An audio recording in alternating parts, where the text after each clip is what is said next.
And I was thinking, like, of all the amazing Val Kilmer roles. And, like, you know, of course, Top Gun comes up. Of course, I mean, Tombstone is, like, immediate. That's probably my go-to. I know why. Why? Because The Undertaker. Oh, yeah. I was thinking about the Tombstone pile driver, and then I think about Tombstone the movie. Yeah. You're 100% right. The Doors, obviously. I mean, even Batman. Like, you gotta, if you get to play Batman, that's awesome. Unless, I mean, except, I think the only two Batman that I don't acknowledge Don't say it. are Ben Affleck. Okay. And probably Clooney. How dare you? I don't think I can give Clooney Batman. I don't think so. Hard nipple Clooney? Yeah, I don't think I can give nipple Batman the rub. I think Val Kilmer makes it. I mean, Twilight definitely makes it. That's my Batman. That's my generation's Batman, yeah. Twilight makes it. Obviously, Christian Bale makes it. Obviously, Michael Keaton makes it. And I think Val Kilmer still makes it. And maybe it's just because Val Kilmer's so great. Like, he walked in to the Batman franchise so great that it's like he's going to get it. But I give it to him. I 100% give it to him. It was before Joel Schumacher had, like, completely... I felt like he was off the rails. Because it was Kilmer, then Clooney, right? It wasn't... Yes. Right. I think Clooney killed it. Yeah, I think... You mean, like, killed it, like, killed the franchise? Yes. Or killed it, like, that was sick, bro, you killed it? I'm going to say both. Yeah. Yeah, I think that was the end. By the time Clooney jumped in, it was totally off the rails as a franchise. Like, that movie was nuts. That was Batman and Robin. That was Batman and Robin, and that somehow was more cartoonish than Michael Keaton original Batman with Jack Nicholson Joker. Original Batman was designed to not be cartoonish. Like, but it's still it still felt that way, you know? Of course, it still had the, like, but by its standards, like, original Michael Keaton Batman was the sort of, no, this is a darker, grittier Batman. Yes. Which now every single time they remake Batman, they go, no, this is a darker, grittier Batman. To the point where the next Batman, you won't even be able to see it. It's so dark and gritty. But, yeah, and then Batman Returns was a little hokier with the penguins running around and what's his name? Christopher Walken. Christopher Walken, I think, was wearing the same wig that Paul Walter Hauser wore in the Pressure Luck movie in Batman Returns. By the way, Paul Walter Hauser will be on the show later. It's just fresh in my mind. I mean, if you've seen the trailer. And then, look, Joel Schumacher's Batmans are not the best. All right. Yeah, but yeah, I think at least... What a cast. Like, you had Tommy Lee Jones and the Riddler. I'll still give it to him. Even though Tommy Lee Jones was basically doing the Joker. Like, he was one face. He was not a good two-face. You never saw Harvey Dent as Tommy Lee Jones's two-face. This is as 1995 as you can get. That when people think about the 90s, they kind of end up more inching towards, like, either 96 or 93. But 95 was a weird time. This was when, like Jim Carrey was at his absolute peak. Yeah, so I still give it to him. But... Oh, this was Kiss from a Rose. Of course, Seal had it. I mean, this is like... Hold Me, Thrill Me, Kiss Me, Kill Me. I hated that song. Nicole Kidman was huge after this movie. Yes. Massive. And this was like peak Jim Carrey. Right, exactly. And Chris O'Donnell was like on the come up. Tommy Lee Jones was already an icon. And Val Kilmer, like, what made Val Kilmer as Batman and Batman Forever was, if you look at it, 85 to 95, Val Kilmer is maybe the best 10-year run that's not you could possibly have. That's crazy. 85 to 95. Look at what he did from 85 to 95. Okay. It is nuts how much he got done. I would say Real Genius is amazing. Yeah, that's why we're starting at 85. Exactly. I'm not saying that sarcastically. Totally. But and it's like his second thing he ever did. Like, or third, something, like, he did one movie, he did an after-school special, and then he does Real Genius. And then he does Top Gun. And then Willow in 88. In 88. So now he's already got Real Genius, Top Gun, and Willow. Then he does some other stuff. Then he gets to The Doors, which Already, if you just have those 4 as your resume, you're set. But he's not done. He goes to True Romance. I forgot he's in True Romance. He's in True Romance.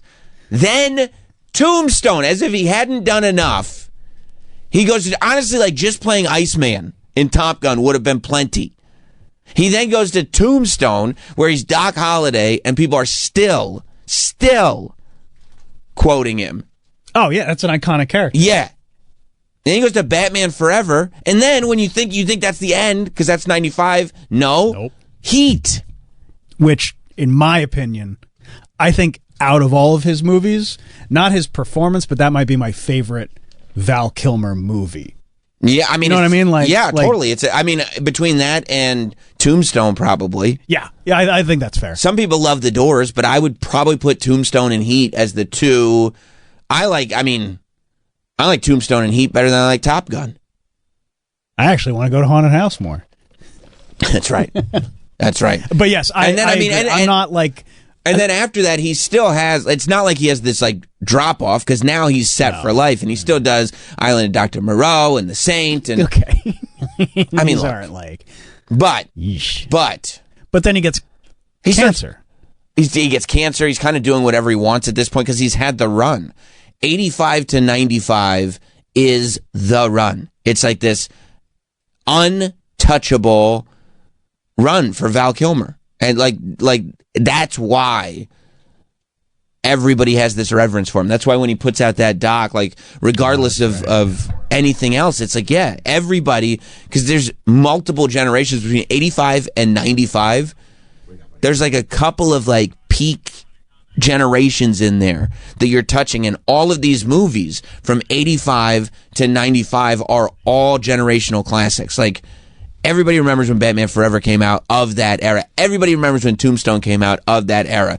But like Top Gun feels like it's a completely different era. The Doors, to an extent, almost feels like it's a completely different era, right? And so the idea, Willow, like, is like an 80s classic.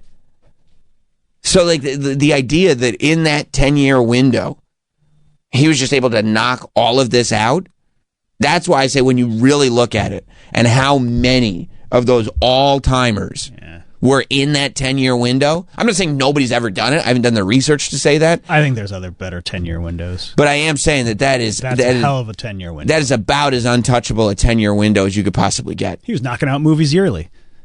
And like forever movies. That's the thing. It's not even that you say, well, nobody's had that many good movies in 10 years. But for somebody to be a part of that many forever movies in 10 years, you people will say I'm crazy, but you will absolutely, to this day, meet people that are like, Willow is my shit. I love that movie, Willow. Oh, people love Willow. People loved Willow enough that didn't they do like a Disney Plus? Yes, like, a whole series, right? A whole series. Oh, people love Willow. They put Willow on that Ricky Gervais show because people love Willow so much. That's his name, but it's Willow.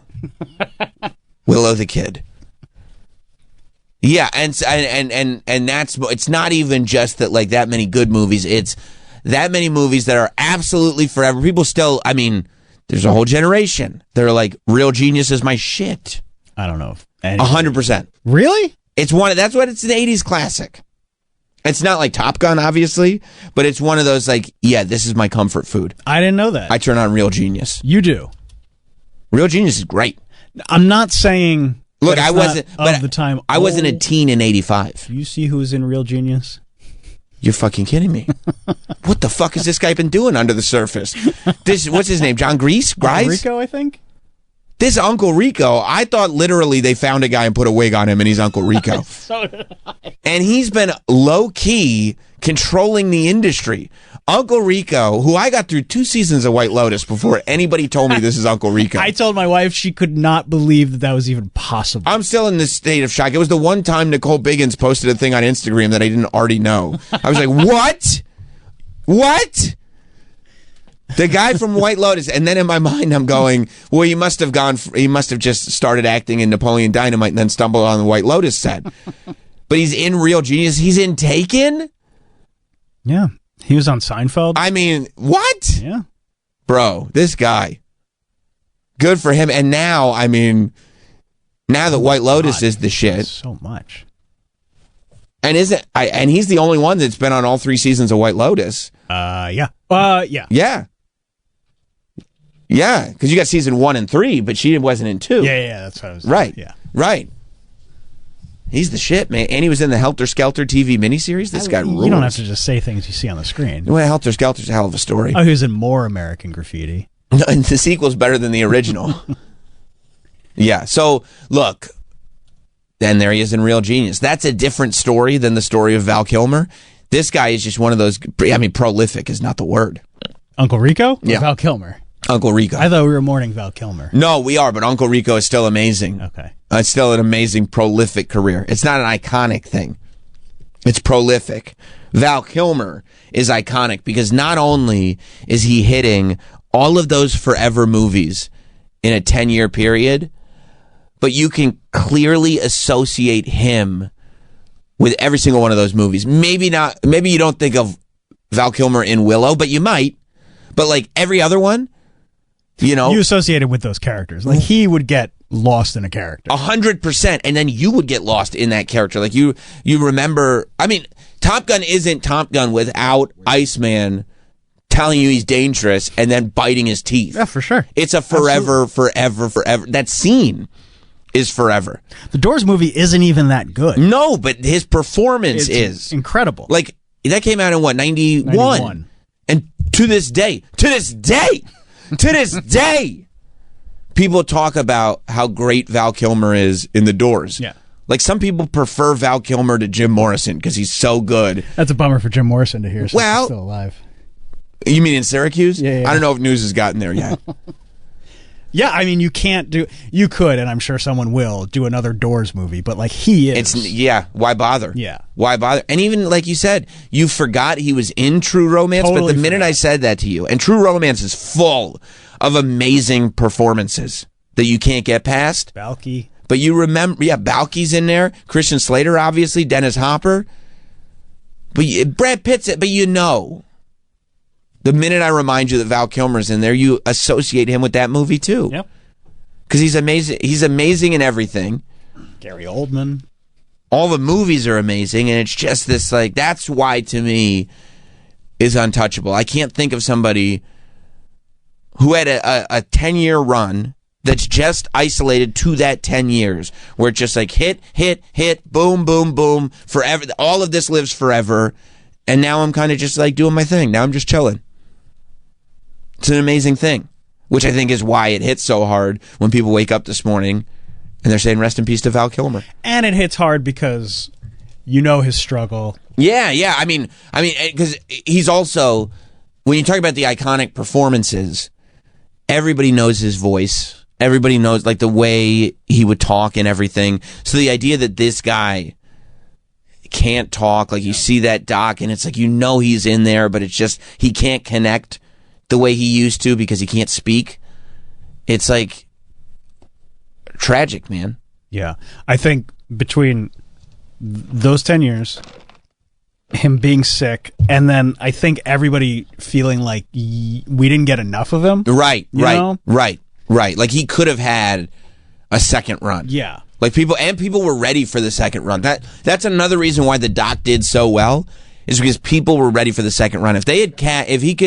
If he was just Val Kilmer but older, and they had, for instance, if they had cast Val Kilmer in like The Wrestler instead of Mickey Rourke, right, he would have gone on the second run that people thought Mickey Rourke was going to go on. Because Mickey Rourke did The Wrestler, then he did Iron Man 2, and then it was like, okay.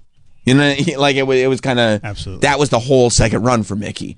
But I feel like if Val Kilmer had done something like that, then he would have probably had another 10 years. And then he would have done a lot of fun stuff like Nicolas Cage started doing, and like leaned in. He didn't want to do Top Gun. That's interesting. Even back then? He said, I didn't want the part. I didn't care about the film. The story didn't interest me. But his agent he's a real one. Also represented Tom Cruise, and he said he basically tortured me into at least meeting Tony Scott. I love that. I love that a few years into acting. Yeah, you're doing nothing. What are you doing? He did Real Genius.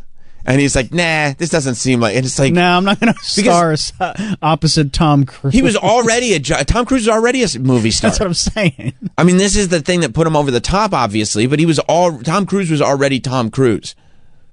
And he's like, nah, I don't think so. And they're like, Joel Schumacher wants you to be Batman. Well, he accepted Batman without even reading the script. Sight unseen. Yes, I want to be Batman. Aaron in Illinois. What's up, Aaron? Hey, good morning, guys. Morning. You guys are bringing up, like, obviously a lot of his iconic, like, serious roles.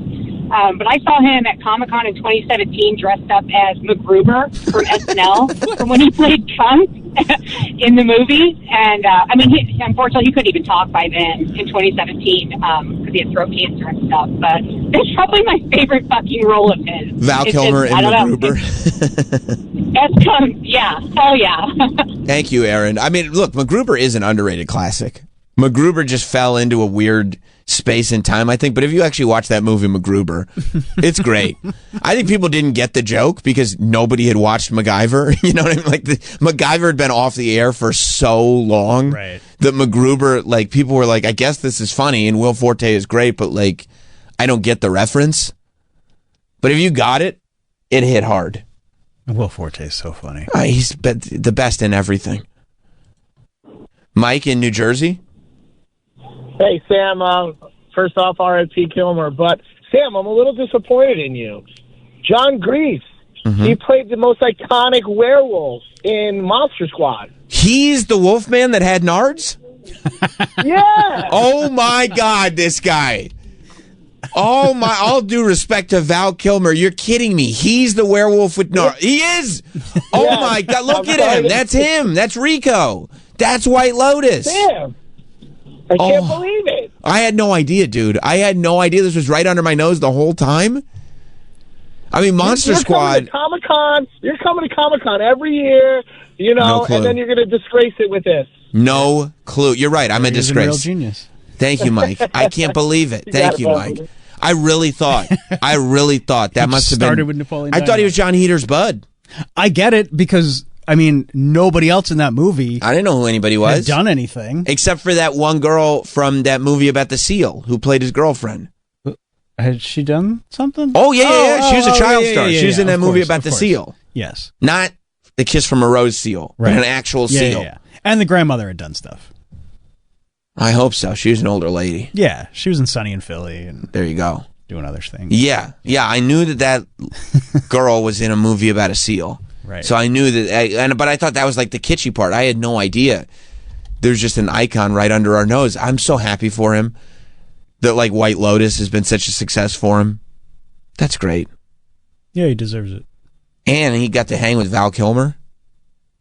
Well, I don't know if they spent time together. Is John Grease going to be our new John Larroquette? Is that our Could new? be. I mean, I saw that IMDb. He could be. This is our new bit. He works. Wow. That's the best. Like being in everything and still nobody really knows. Yeah. Wow. I love the recognition. That he's getting now? Yeah. White Lotus is just, propping up so many people that deserve it. It should. White Lotus is awesome. I just found that out in the last 3 weeks. Good for you. All the seasons. Look at him. It's never too late, though. No way. You just find something and boom. No, but he was in Men in Black, John Grease? If you say so. I mean, right? He's a master of disguises. I'm telling you, I ain't never seen this guy before Napoleon Dynamite. No. And I never saw him after. As far as I was He concerned. was in I never- 82 episodes of The Pretender, whatever that is. 82 eps? Good for him, man. This looks like a CW or a It does. It looks like the type of show. My9 show. It looks like the type of show that would get to just under 100 episodes.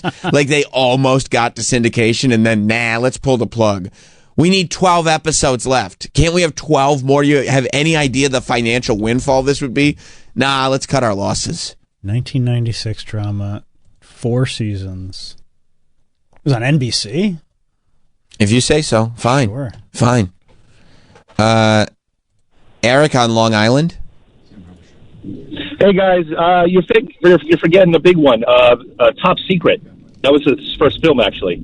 Top Secret. That was Val Kilmer's Kilmer. first movie? You're thinking of Top Gun.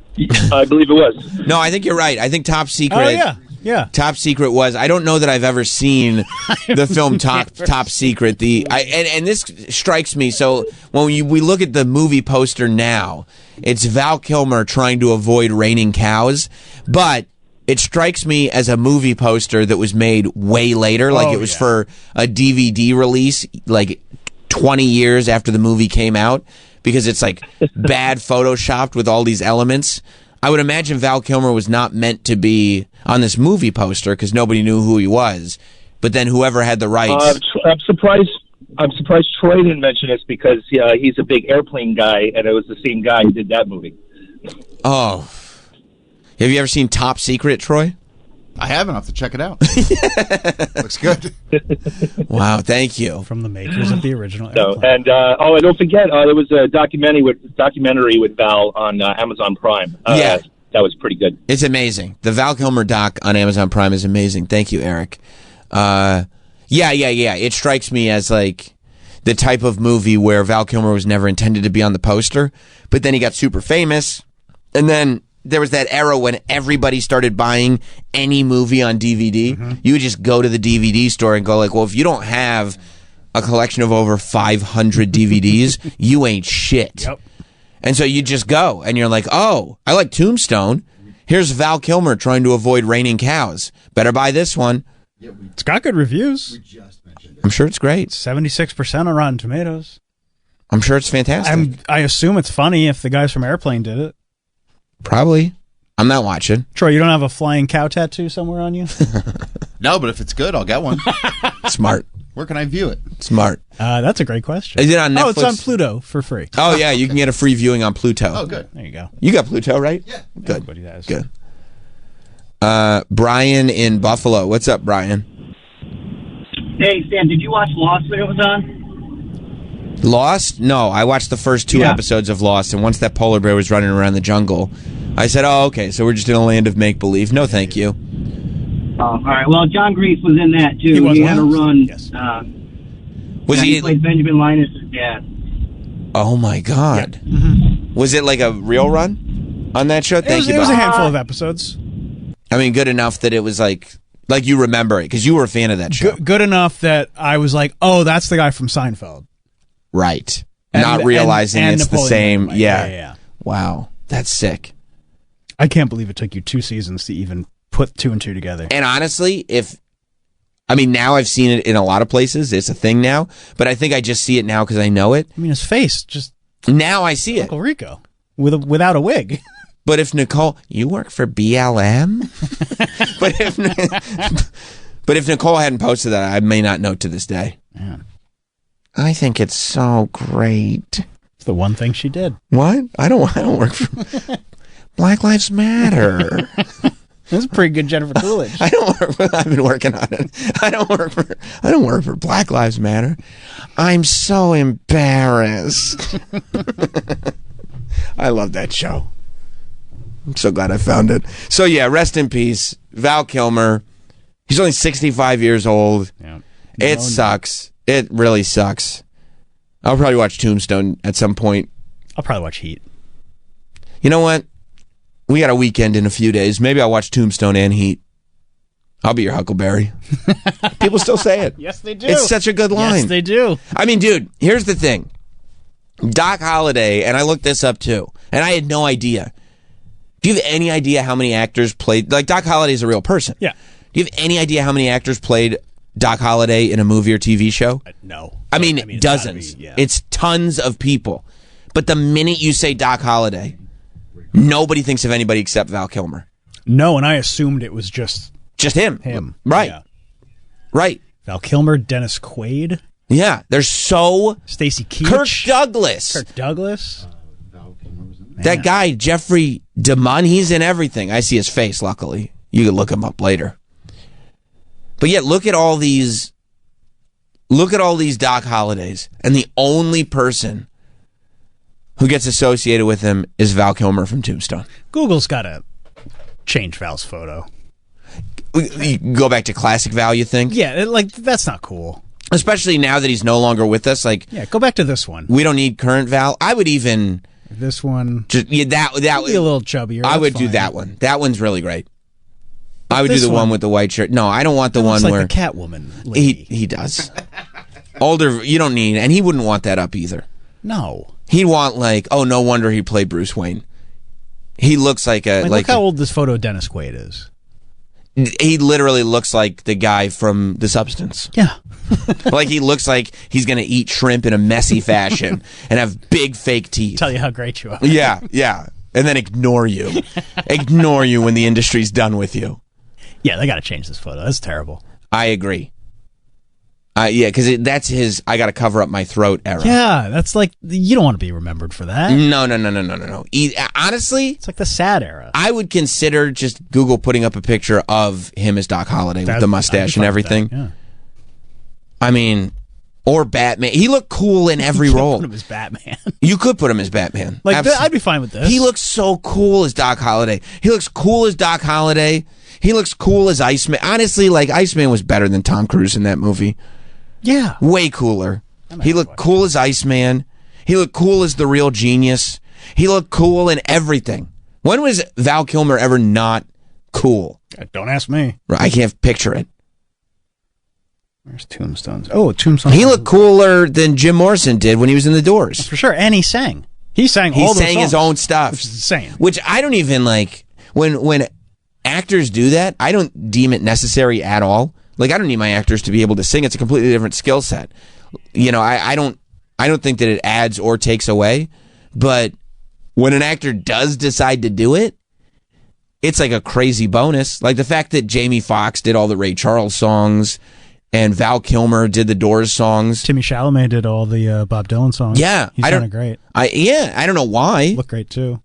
I mean, he's Timmy Chalamet. He's the shit. He's the next Val Kilmer. And I've been saying that for a long time. I didn't just think of it just now. But yeah, I never need in a music biopic. I never... If you tell me an actor doesn't sing the songs, it has no effect on me whatsoever. I think Brendan Fraser sang in Airheads. I believe he did. Yeah. I believe he did. And The Lone Rangers is a tough act to follow. Yeah. I do not believe that Marky Mark sang the lyrics in the movie Rockstar. The Steel Dragon lyrics. I don't think that Marky Mark sang those, and I'm fine with that. I think he sang in Boogie Nights. I think he did sing in Boogie. Well, but here's the thing: he never owned the rights to the songs that he sang in Boogie Nights because he never understood like the tapes. Right. The tapes. Yes, the tapes are yours, but the magic that is on the tapes, those are ours. And like, it was always crazy to him that the people that rented him the studio space, they didn't understand that if they didn't give him the tapes, he couldn't get a record deal. And if he can't get a record deal, he can't give you the money for the tapes. So just give us the tapes. You got the touch. And that's the song, too. Yeah. Oh. Eddie in North Dakota. So, have you seen him with Robert Downey Jr. in Kiss Kiss Bang Bang? Kiss Kiss Bang. Gay Perry. Yeah, Kiss Kiss Bang Bang is good. I've seen. It's not underrated gem. It is an underrated gem. I've maybe seen it here and there. It's underrated. It's not one of those that I've seen a million times. But Kiss Kiss Bang Bang is a good movie. That was what 2005. Oh wow. Yeah. I was gonna say like 99, 2005. Yeah. Again, that's like. I feel like that's like victory lap Val Kilmer. Like, no matter what he does now, you're good to go. Corbin Burnson was in that. Corbin Burnson! Patrick in Pennsylvania? Nope. Wait a minute. Hold on, Patrick. We're going to see if you're there. What's wrong? Tell me the girl in Kiss Kiss Bang Bang is the girl from White Lotus. Yes. Holy shit. Yep. What are we doing here? What are we doing? This is Mike White. What are we doing, Mike? What are you doing? Why are you infecting my life like this? The girl in Kiss Kiss Bang Bang is Michelle Monaghan, who plays the Botox actress. She didn't sleep with that guy. What a boyfriend stealer. What a scumbag boyfriend stealer. Poor Carrie Coon. She is just, this Carrie Coon is an icon. She's goated. And this Michelle Monaghan, I mean, Mike White, these filthy boyfriend stealers. He did it. Says Sydney Sweeney was the same way in season 1. That's right. These boyfriend stealers. Oh. The worst kind of woman. You can't be a boyfriend stealer. So yeah, she's in Kiss Kiss Bang Bang. Oh. We're gonna start playing like 6 Degrees to Mike White. I mean, it's crazy what Mike White has done. Oh, Schneebly has done it again. That's the other thing. It's two things about White Lotus. You know that's Uncle Rico? Holy shit. And you know who writes this show? Yeah, some guy named Mike White. Yeah, that's Mr. Schneebly. That's the craziest part, is that he has gone on to do. Yeah. And then you look at what else, and you didn't even know he wrote School of Rock. Like, but it is funny, like, when you do the IMDb and people don't know, and you're like, that guy, no fucking way. All right. Patrick, are you there now? Patrick in Pennsylvania? Yes, sir, I'm here. What's up, bud? Hey, I was just going back to Val Kilmer, a movie he did called Salt and Sea. I don't think I know Salt and Sea. It's a thriller, kind of thriller noir. Oh. With him and Peter Sarsgaard. Salton Sea. The Salton Sea. Okay. Yeah, Salton Sea. I'm sorry. No. Him and Peter Sarsgaard and Vincent D'Onofrio. Adam Goldberg, B.D. Wong. We got a cast here. I've never seen it. Oh, Danny Trejo's in it. Luis Guzman. Even Anthony. Oh, Yeah, Anthony I know LaPaglia. him. You know where you know him from? Nope. He owned Empire Records, the store. He did. Yes, he did. Say it again. Superb. Thank you, Patrick. I've got to put that on the list. Superb. You got a lot of movies to watch. Oh, Meatloaf is in it. I got to do Empire Records. I got to do Empire Records again too. I mean, you can do Empire Records every weekend. That's such a great movie. It's such a great movie. Good news. Top Secret is on Plex. Oh, good. Good. David in Ohio. Yeah, I did a little research while you guys were talking. Val Kilmer did a movie with John Larroquette. There it is. With 50 Cent. You know, John Larroquette did the voiceover for the opening of Texas Chainsaw Massacre. John Larroquette. Yeah. From Night Court. That's right. I don't believe that. And the second I've never season. seen it in the credits. No, well, it's uncredited. A lot of people don't know that. It's an uncredited role. That's right. Gun. Gun. Written by 50 Cent and starring himself, Val Kilmer, and James Remar. That's sick. I'm sure it's awesome. I've never seen it, but I'm sure it's awesome. Some people would say it's a vanity project, but I doubt it. No. I don't think so. John Larroquette. John Larroquette. Of course he is. Steve in Connecticut. Hey, boys. What's up? Just wanted to let you know, Kevin Spacey sang all of the music in the Bobby Darin story, Beyond the Sea. Well, I mean, if you're trying to be more like Kevin Spacey, I guess that's the way to do it. You know who didn't do that? Thank you, buddy. singing? Who? The Wonders. That's right. That was Fountains of Wayne playing the role of the Onetters. Jonathan in Connecticut. What's up, Jonathan? Hey, how's it going, guys? You're talking about Mike White. Fun fact, he actually was on Survivor because he loved Survivor so much, and he just, as a celebrity, decided I'm going to go on Survivor. I knew he was on Survivor, but was it a celebrity version of Survivor, or did he just go? So it was normal Survivor. That's awesome. It was David versus Goliath. He was a Goliath, but he was with another celebrity that you'll enjoy, Mr. John Morrison. Oh, the wrestler? Also on that team. The wrestler, yep. He was also on the same team as Tribe as him in the beginning. Oh. So those two celebrities. But so essentially, what Survivor kind of springboarded the idea for White Lotus.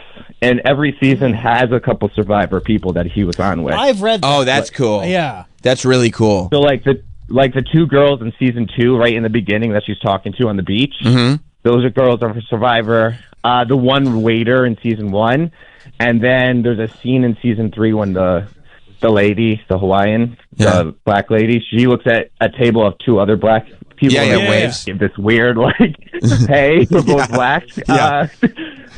Those 2 guys are, so he always brings like people from his season onto Survivor. Thank you, Jonathan. Number 1, I love that he does that. Number 2, I totally get where it would inspire it, like this paradise thing with this weirdness going on. But number 3, that's how you know the show is good.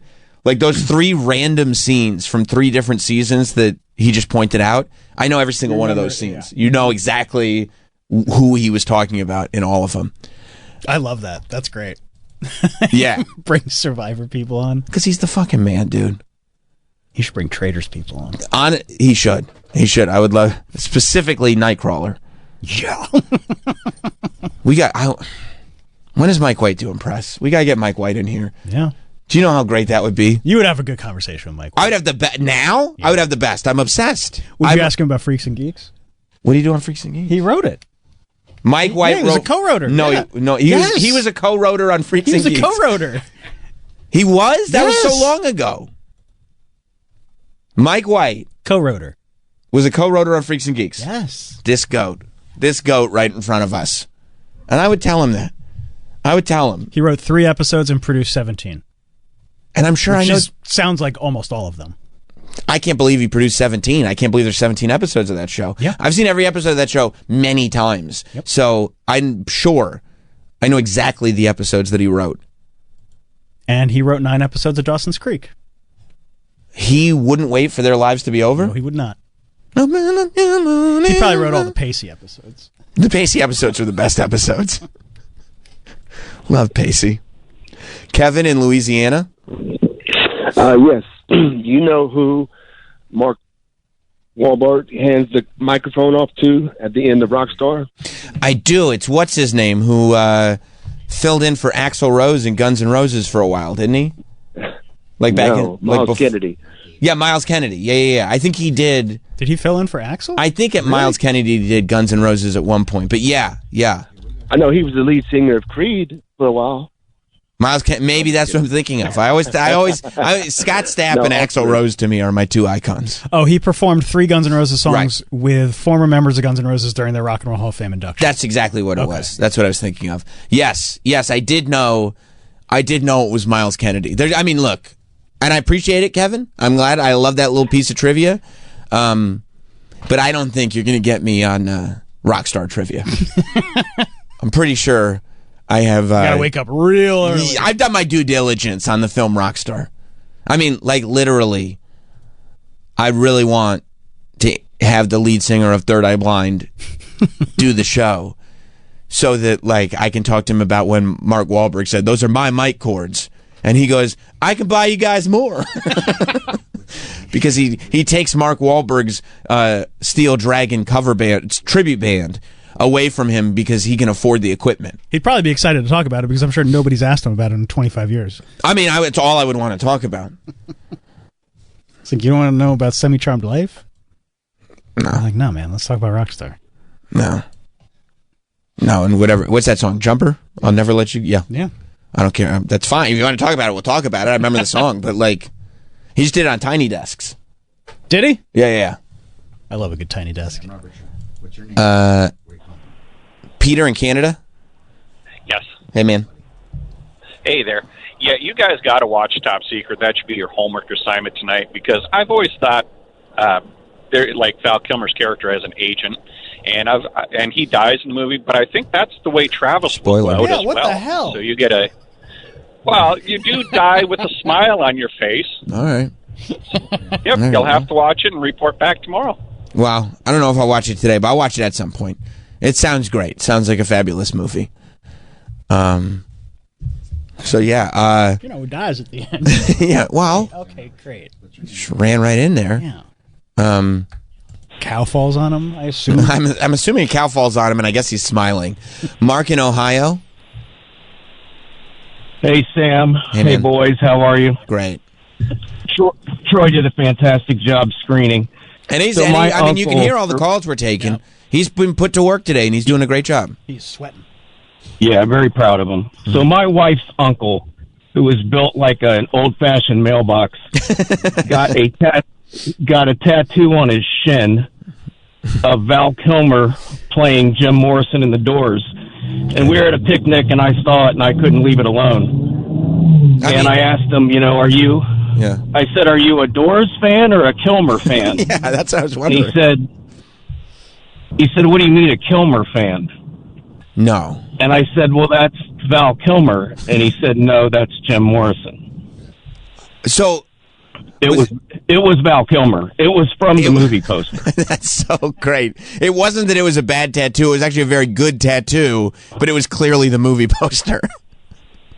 Yeah, and if you can picture that tattoo in the middle of your shin bone. Oh, I love Yeah. that. Oh, that's the best. There is nothing better than a bad tattoo, especially finding out that you got the wrong thing tattooed on.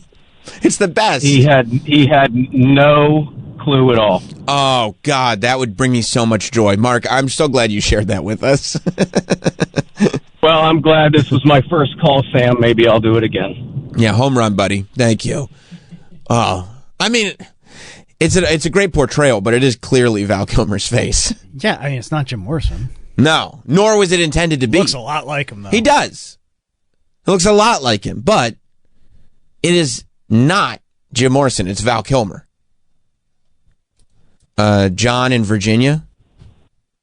Hey, Uncle Rico was the muscle, part of the muscle in Get Shorty. Are you kidding me? Get out of here. This guy was sitting here in Get Shorty as well? Another iconic movie? Get Shorty. What? Icon. He's an icon.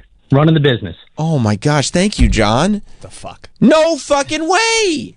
He's in Get Shorty. He's just hanging there in Get Shorty. See, I thought Uncle Rico's hair was natural this whole time. So maybe that's what's throwing me off. But this John Grease has been in everything. Delroy Lindo? Right? Yeah. Yeah. Everything. Icon. Everything. Except at least with Delroy Lindo, you knew he was in everything.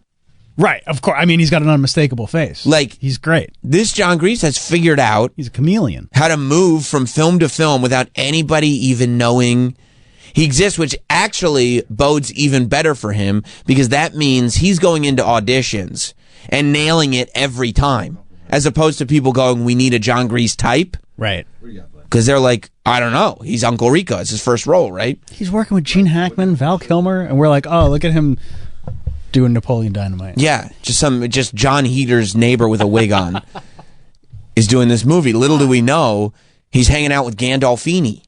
Shit. Yeah, that's right. He was in Get Shorty. Yes. Wow.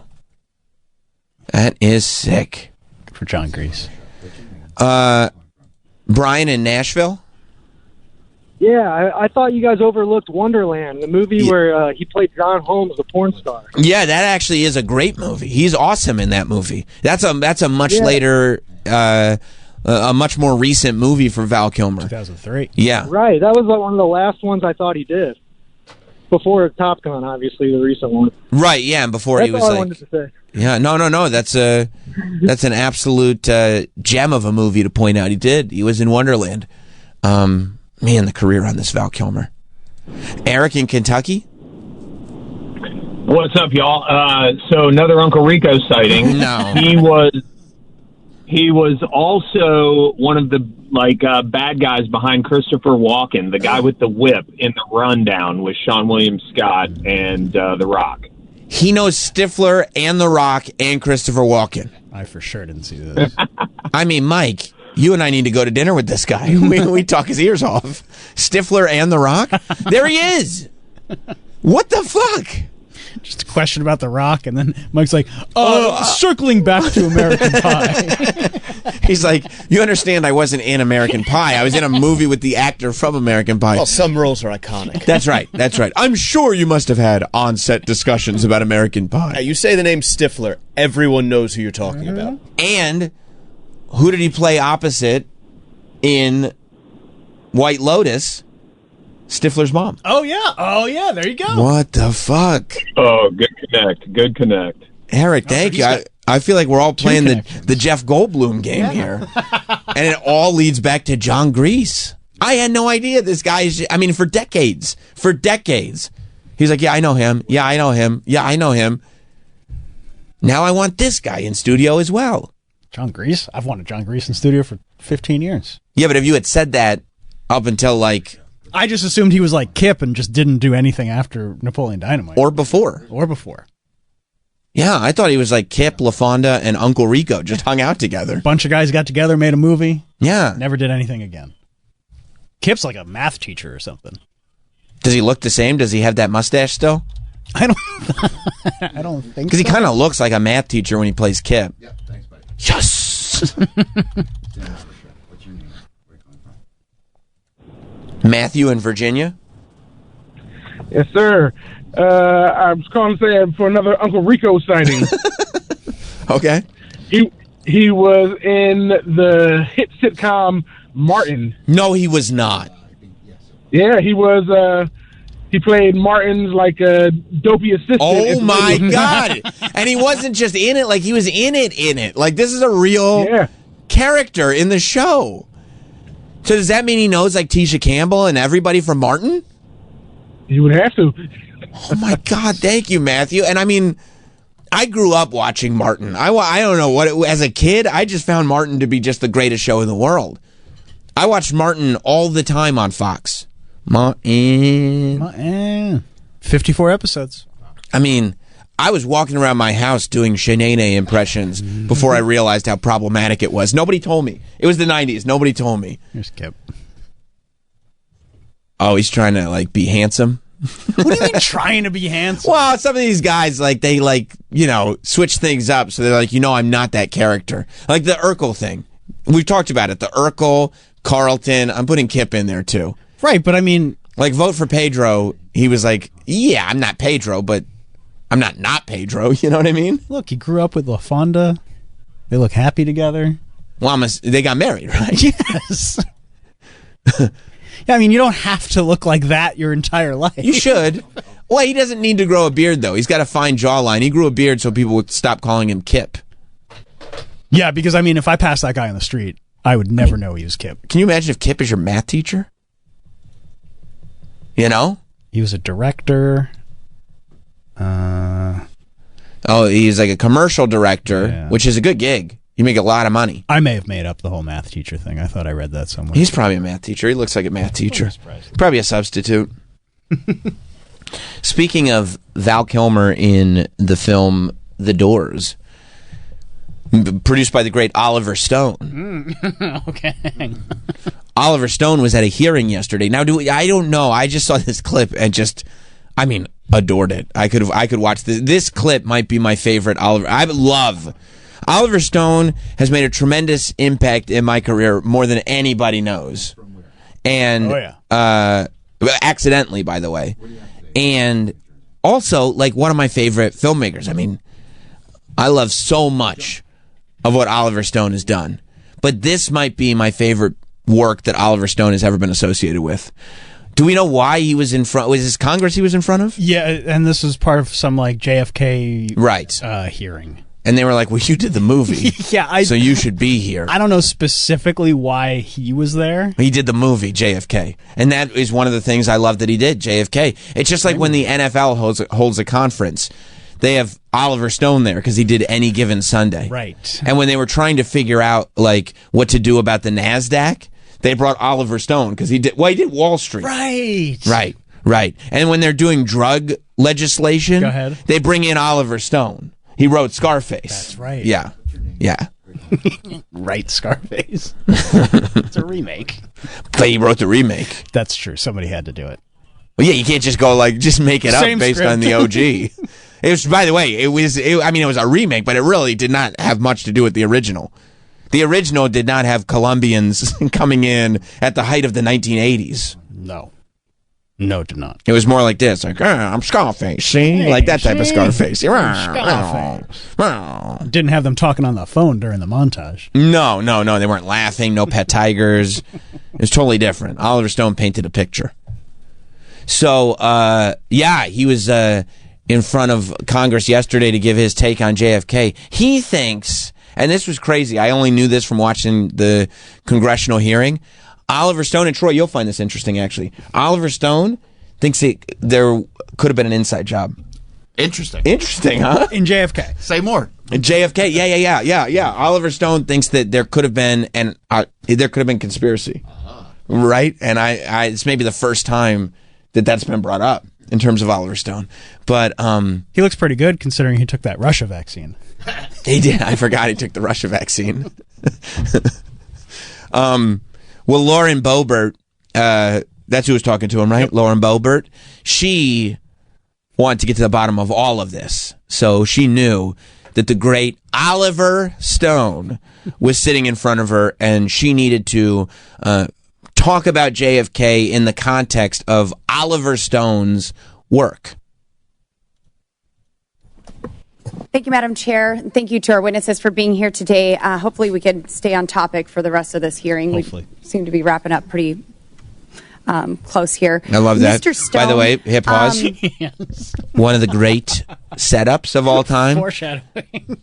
When you go, now it's time to get serious, everything before this has been uninformed horse shit. Now it's time to put the pedal to the metal, okay?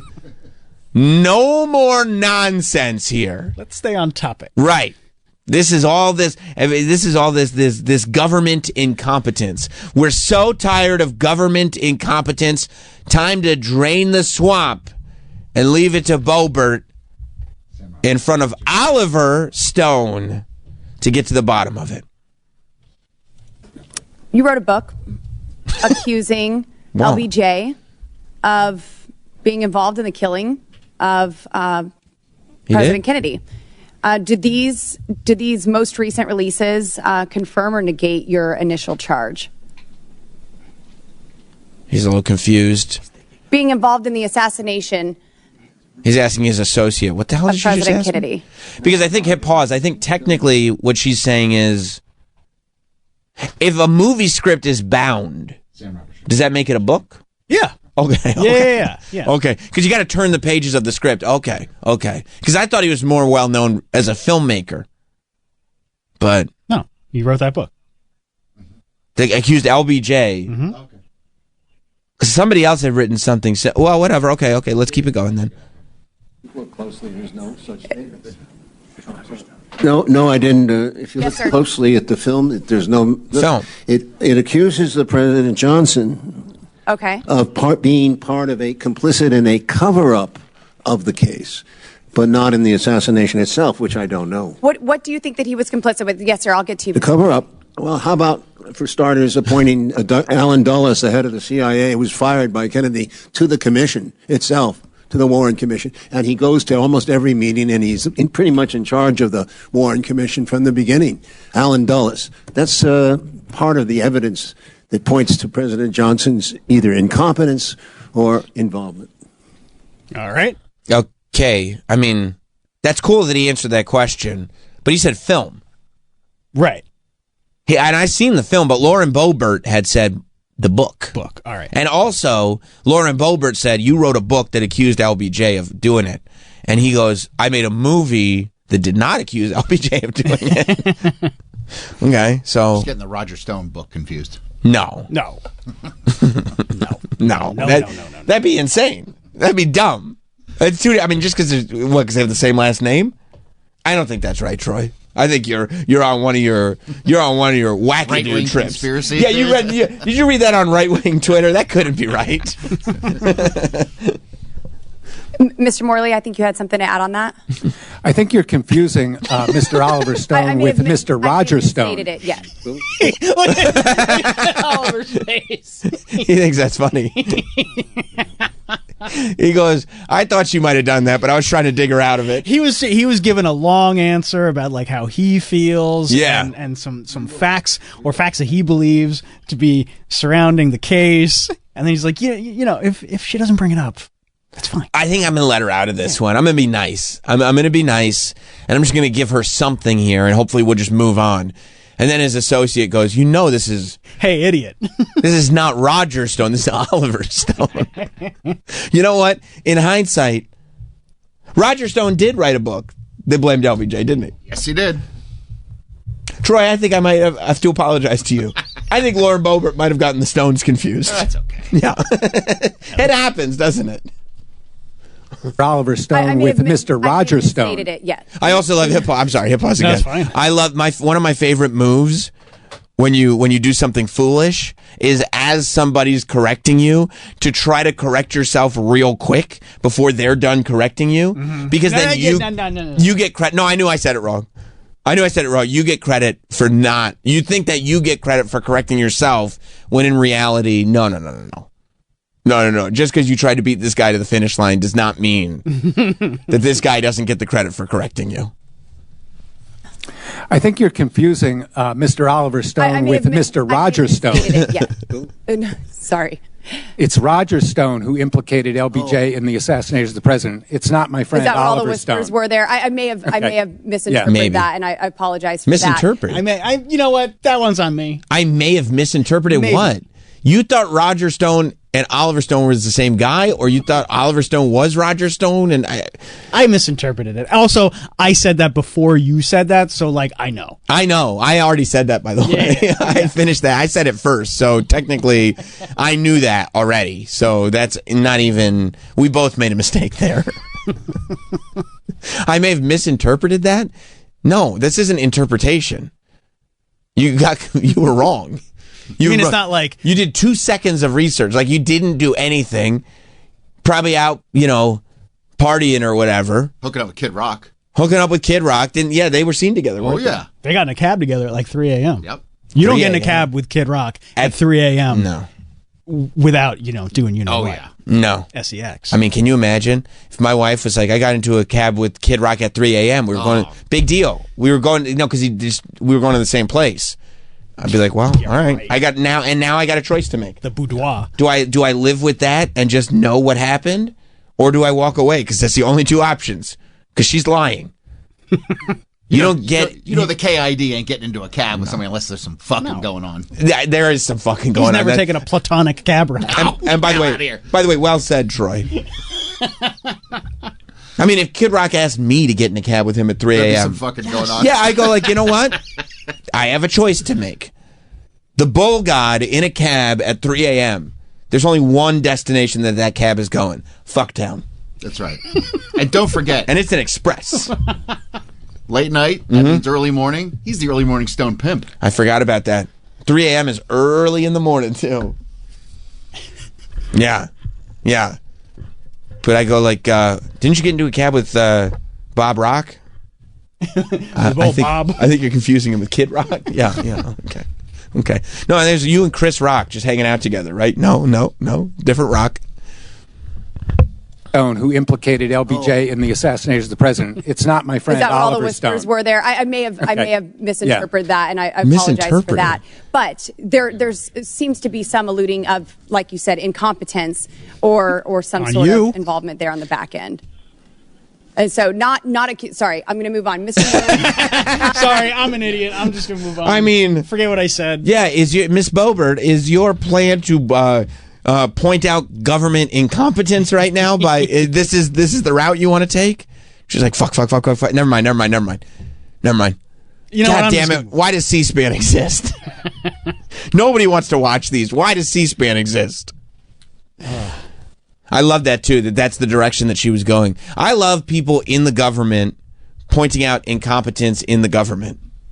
Like, come on, guys, you're all in the same boat. Not me.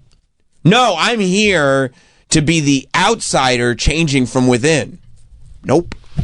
That's not what you're doing. And like, I honestly believe that a lot of politicians go into that career they start believing that they are going to. They start that way. On both sides. I believe that that's true. I believe that they start that way.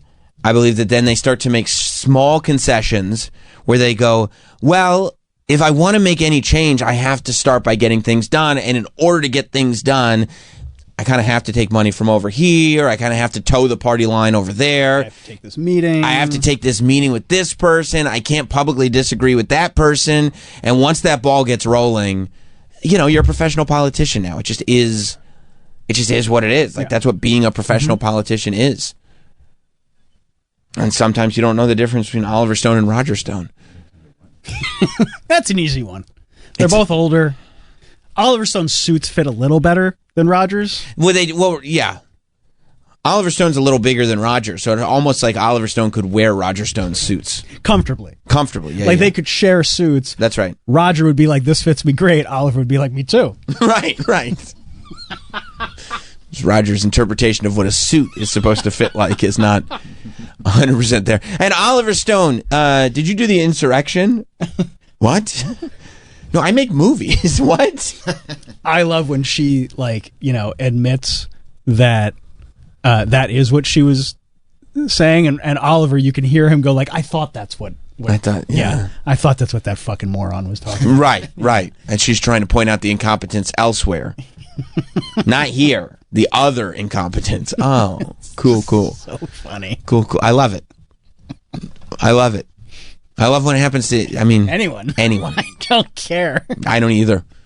I don't need, like I said, I had no idea what this hearing even was. But anybody looking at that guy in the face, I'd like to make a point about government incompetence. You are Roger Stone, yes?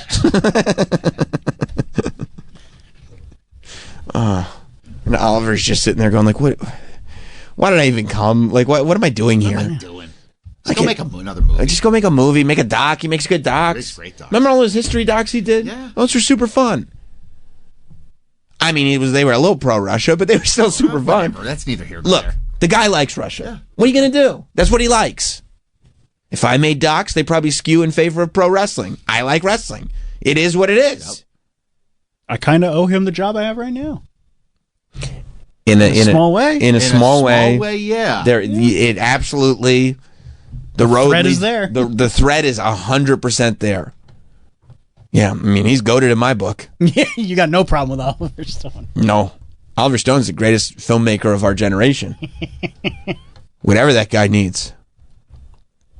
Andy in South Carolina.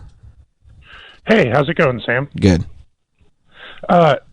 Not to get too off topic, but I did have an Uncle Rico sighting. It is a throwback for Travis to his mid-30s. Okay going back to the mid-30s. Let's stretch back. Let's go in the way back machine.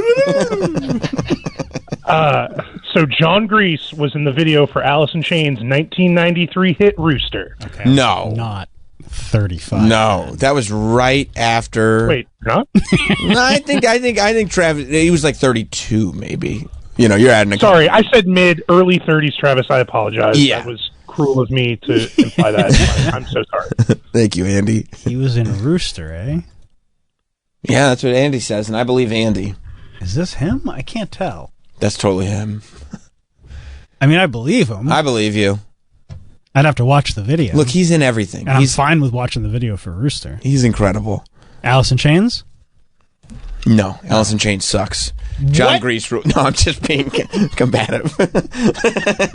Just stirring shit up. I will say that I did, after what I said on the show yesterday about April Fool's jokes, I was, in my mind, I don't know if you agree with me or not, but in my mind, I was 100% proven right.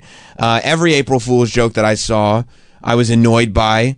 Lots of eye rolling going on yesterday. As a matter of fact, the exact April Fool's joke that we pointed out that I said, and the only thing that I dislike more than an April Fool's joke on April Fool's Day is an April Fool's joke that they do leading to April Fool's Day. Like they spend the last week of March prepping, and then they announce on April Fool's Day that it was an April Fool's joke. Well, no, you were doing that on the 30th of March. That's not how these things work. No.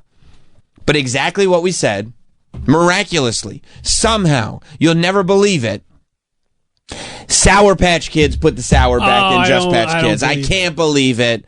They didn't actually do it. Sour Patch Kids, after teasing a name change, proclaim that they are not... Their taste is forever.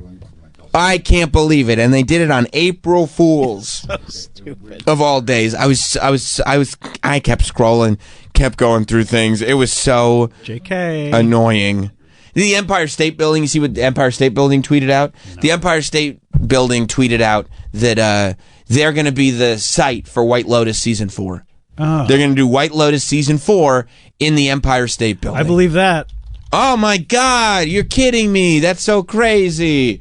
April Fools, gotcha, fucking dick. April Fools is not supposed to be like we just lie. Like unbelievable lies. Right. And then they go, why would you trust me? Because you're the Empire State Building's Twitter account. You know, like you just post facts about the Empire State Building. It's dumb. Oh, yeah, I see. Breaking. The Empire State Building will serve as the primary filming location for the 4th season of HBO's White Lotus. It's so annoying. See here for confirmed cast. And what is it go to? Is this going to be a Rickroll? Yeah, let me guess. You click the link and it goes to Never Gonna Give You Up. The Empire State Building. Who will star? I don't know. Okay, I'll tell you right now why I'm upset about this.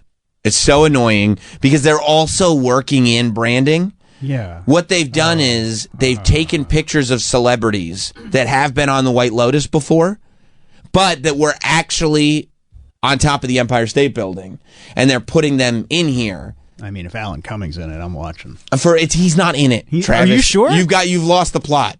I'm reading this, and it looks like Steve Carell Steve is Carell's going to be in the White Lotus. I'm sure he is. Rapp. Okay, great. 50 Cent's in the White Lotus. Great. Cool. Machine Gun Kelly. Great. I can't wait. I can't wait. All they're doing is showing pictures of celebrities on the Empire State Building. Oh, fuck. They got me. They got you. When will the White Lotus Empire State Building be released? Never. April Fools. Oh, it took me this long to get that. Fuck. I feel like a real idiot. I mean, it was all day yesterday. What a boner on my part. All day. It's like, don't waste my time with these foolish lies. Why do I have to scroll past all these lies? Do I just have to log off for the day? Well, you don't like foolish games. That's the thing. And I'm saying, yeah, foolish games has never been. No, they break your heart. Something that I've been into all the time. I get it. Never. I can't stand it. I saw Mashup Nicole pretending she didn't know she was being April Fool. Pretending? What? Where's the real show? You don't think she just stayed in that studio answering their questions? No. Okay. No. While somebody was filming her. No. Okay. No. Probably Ben. It was Ben. No, I don't think that happened. No. And I'm sorry to be an April Fool's curmudgeon. That's just, yeah. But you should be. Everybody should be. Unless it's like the kids. I thought DA and Babchick did a great job. They're the best. I love DA and Babchick. They're my role models. They rule. They rule. Yeah. I'm not mad at them. No. I'm mad at April Fool's Day. It's stupid. It's dumb, except for the children. It's good for the children. I came home yesterday. My kids were like, hey, can we have some orange juice? And I was like, yeah, let me get it for you. And guess what? There was a rubber snake in the fridge. What? Guess what I did? I screamed at the top of my lungs, I can't believe it's a snake. And they go, no, it's fake. I go, oh, that's great. They're 5 and 8. Okay? Did you throw the orange juice at them? I did. I poured it on their heads. Don't ever drink fucking it. do Drink that it. again. Understand who's in charge here. No, I said, that's great. That's what it should be. Not like corporate brands lying. You know what made me so happy and honestly made me feel justified in all of my life's choices? Go ahead. That's all of big. I realized Sam's right again. Okay. Dunkin' Donuts. Uh-huh. Dunkin' Donuts Instagram account. Okay. They said you follow them? Do I follow? Yeah, I follow them. You gotta, dole out your follows a little more sparingly. Oh no, they would be. I mean, what do you need to follow Dunkin' Donuts on Instagram for? Find out what the deals are. Get them in the app. I'm a fan of Dunkin' Donuts. I would give them a follow. I did see, by the way, those spring items. I was there yesterday afternoon having a nice dine-in. That looks dope. And they are dope. I love those Sprinkle Munchkins. Sprinkle Munchkins are goated, for sure. But look at that. Okay. Look at this. It's just a notes app. It's just a notes app that goes up. And it says, we're sorry that everyone is going to be tricking you on April Fool's today. Instead, we want to do something very real. Today only, Dunkin' Rewards members can get a free coffee of any size while supplies last with this code. We choose that code because this is absolutely not a joke. I know that sounds like something we'd say if we were joking, but trust us, we're not. And then it says promo code is valid until code limit is reached. So obviously they can't just give out millions and millions of free cups of coffee. So the promo code did get, there were people who put it in. 5,000 coffees or whatever. Yeah, and there were a lot of people who put it in that didn't get a free coffee. Yeah. But they just gave out free coffees. Isn't that the tits? That is the tits. I mean, way to go. That's what I'm talking about. Yeah. And the fact that Duncan and I synced up like that, I said, yeah, that's why. What do you mean synced up? Synced up. Like you were happy you didn't have to use one of your 90,000 points? No, like our cycles. We're on the same page. You and Duncan? Me and Oliver Duncan, who owns Dunkin' Donuts. We were on the same page, both sitting there thinking, April Fool's Day is so stupid. It's so annoying. Both of us thought that way. Because so many of these people, they're like, no, it's fun. No, it's fun. It's not fun. No, it's not. And it's me, Troy, it's you. That's why we're homies. And it's Dunkin' Donuts. Isn't that great to know? I love it. Stop with the April Fools. It's so stupid. It's so dumb. Nobody's impressed. Oh, I lied to you and you believed me. Yeah, because I thought we were cool. Yeah. I guess we're not. Yeah. Thanks for reminding me. Guess what? April 2nd, I'm not going to believe a fucking word that you say. No, that's just for April Fools. Good. You ruined our relationship. Oh, I hope that's what your intention was. But Dunkin' Donuts, on the other hand, they're like, nope, Sam's right on this one. Sam bigged us up on the wireless charging tables. Sam bigs us up on the dine-in experience. We're going to big Sam up and back him up on his April Fool's take. And I mean, I was thrilled. I was thrilled with it. All these fast food places are just showing love. Mad love. Yeah. Mad love. Got the follow from Hooters. I got a follow from Hooters on Facebook, too, personally. Whoa. Yeah. I'm telling you, they know On who Facebook. you are. They reached out. Well, and now's the time, because apparently the work that we did may have just saved Hooters. I don't know why you're saying may. It did. Yeah. We've been on this campaign to save Hooters. You know, I raised awareness on the show. I sent Danielle to Hooters to kind of cover just the world of magic that exists in the delightfully tacky dining experience that is Hooters. And now Hooters has announced the plan, which is basically that they're going to take a couple of their biggest franchisees. And these aren't just like a guy who owns a Hooters. These are companies that this is what they do.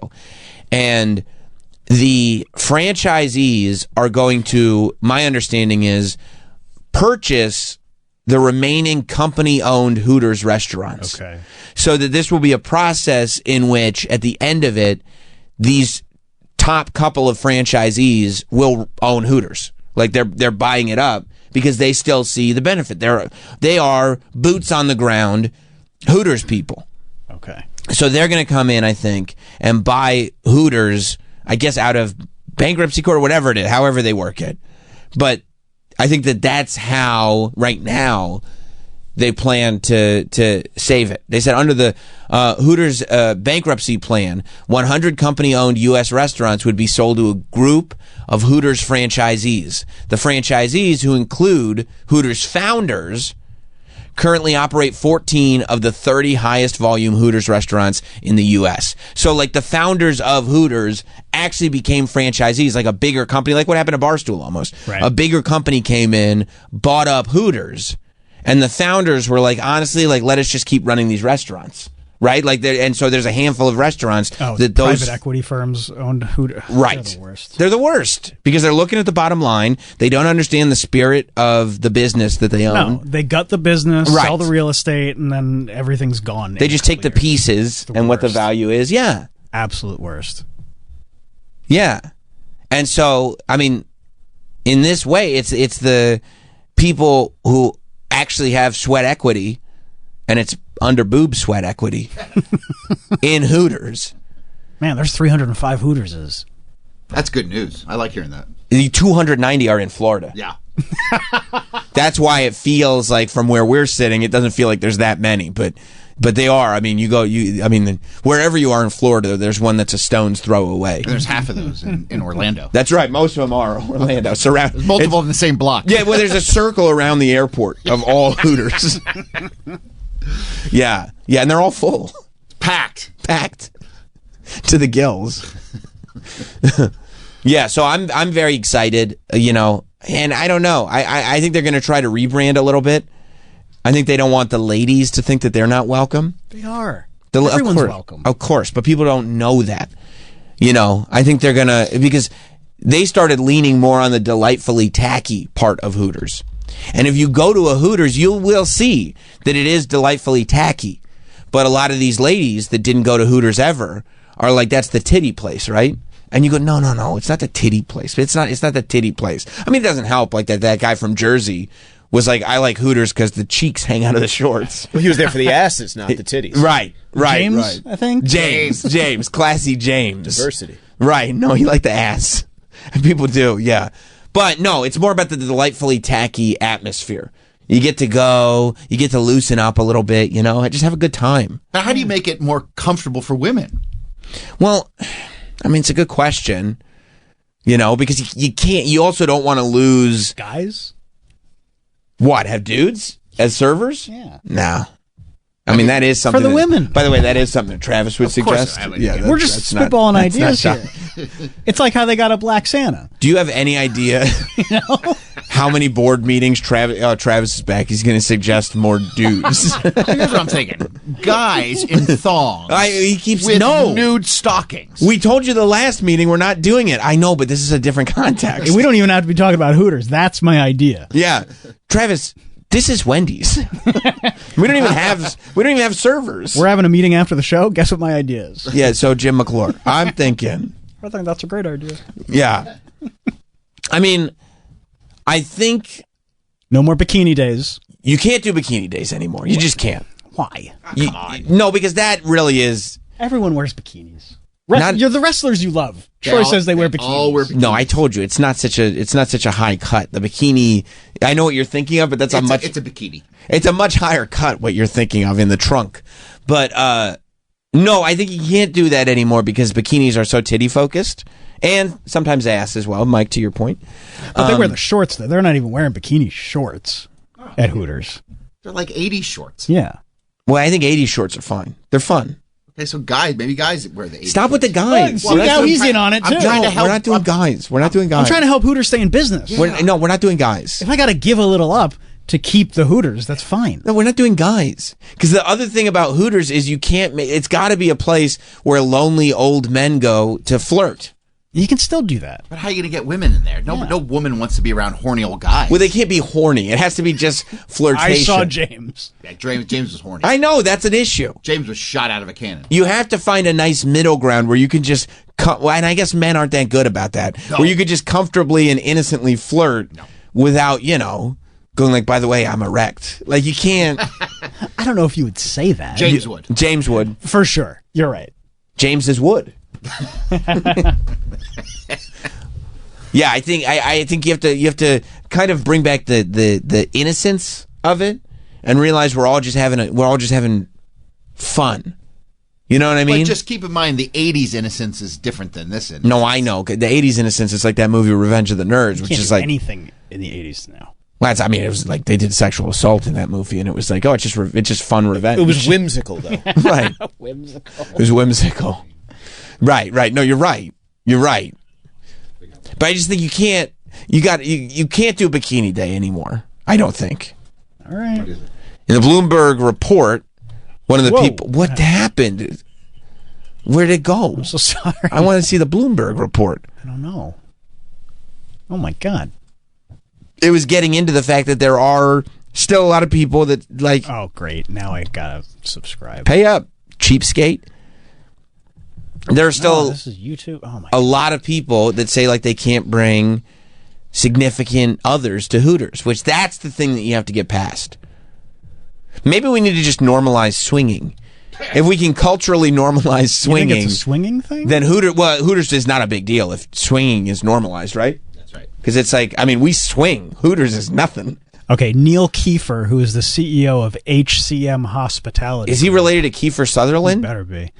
Well, I don't want to have anything to do with him. Okay, he said this. You go to some parts of the country and people say, I could never go to Hooters. My wife would kill me. That's depressing to us. We want to change that. And I would agree with that. Hooters is not a strip club. Any guy that goes to Hooters to get their rocks off is like a weirdo, pathetic guy. Go to a strip club. You do not, in any way, shape, or form, get the same thing out of a Hooters that you do at a strip club. A Hooters is innocent, tacky fun. It's delightfully tacky. It really is delightful. You can bring a family to Hooters.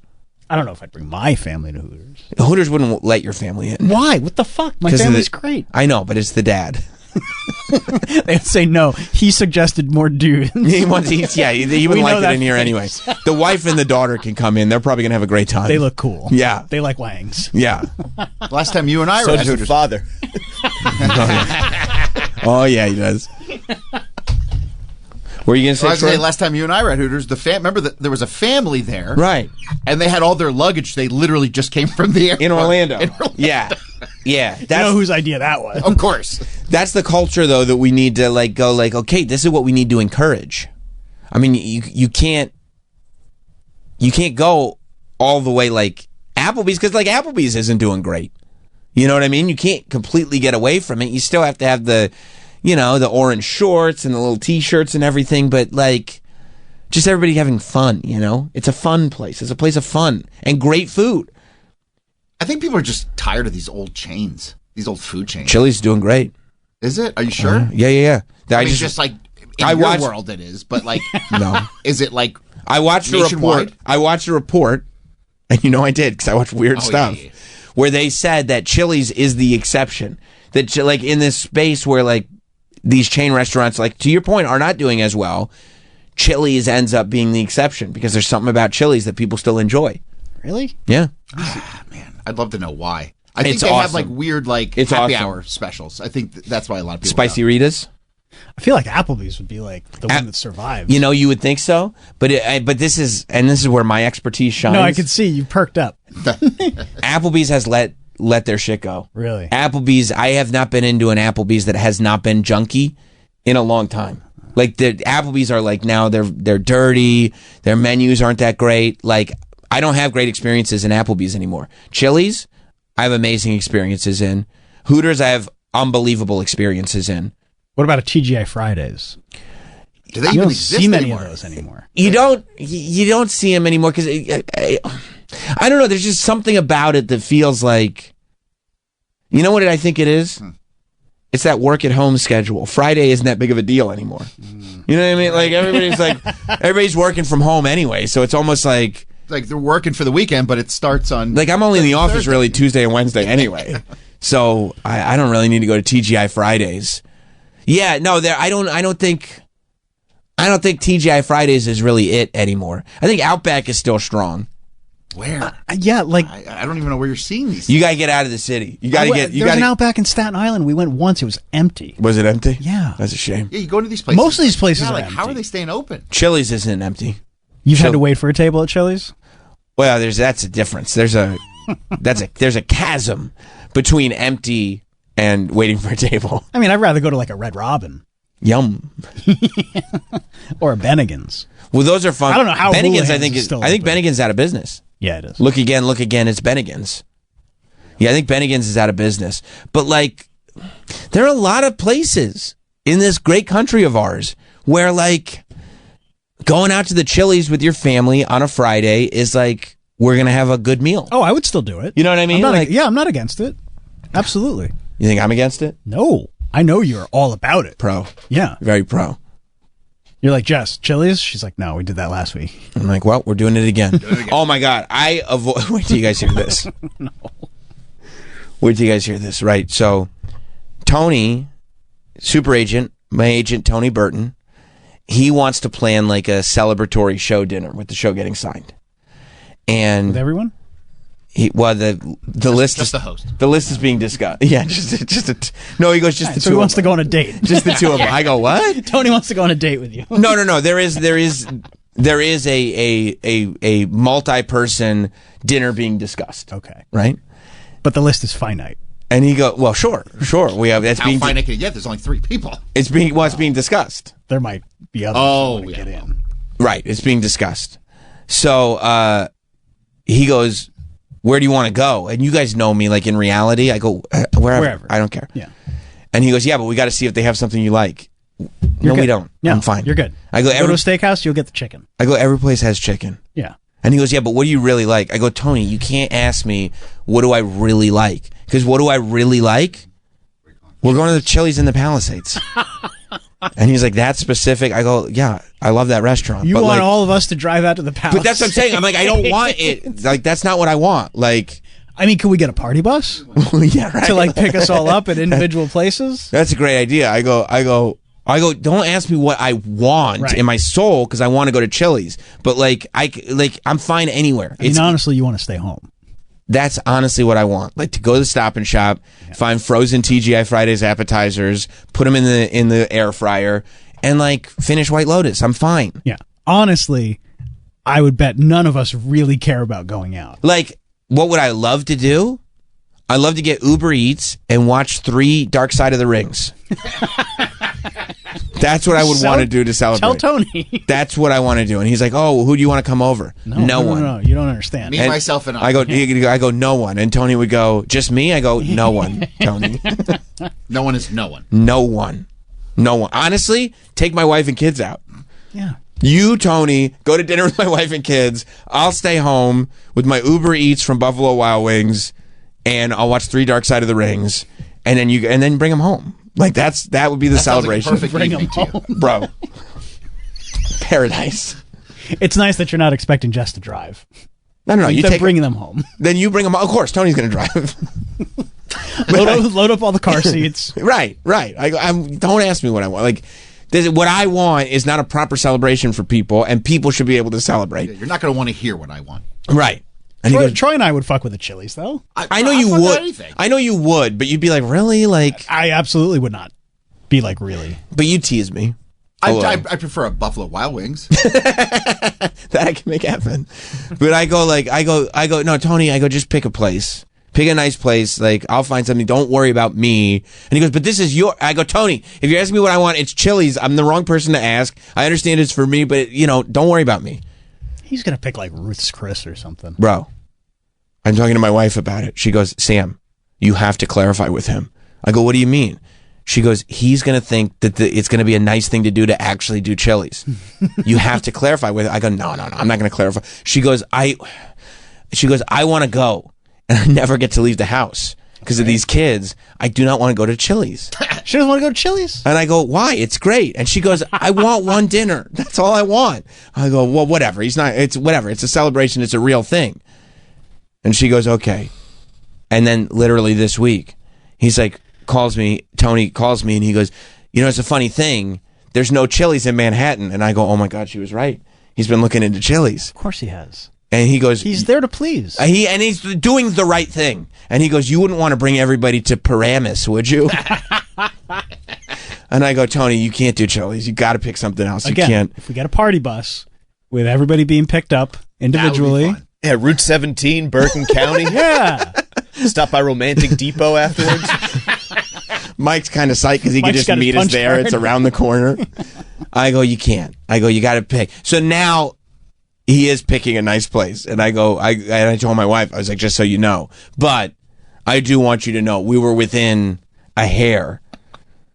Margaritaville? Of going to Chili's. That'd be sick. Yeah, that's what I mean. Can we go swimming? Yeah, for sure. I know a guy. Yeah. We probably have the whole pool to ourselves. Oh, that's fucking awesome.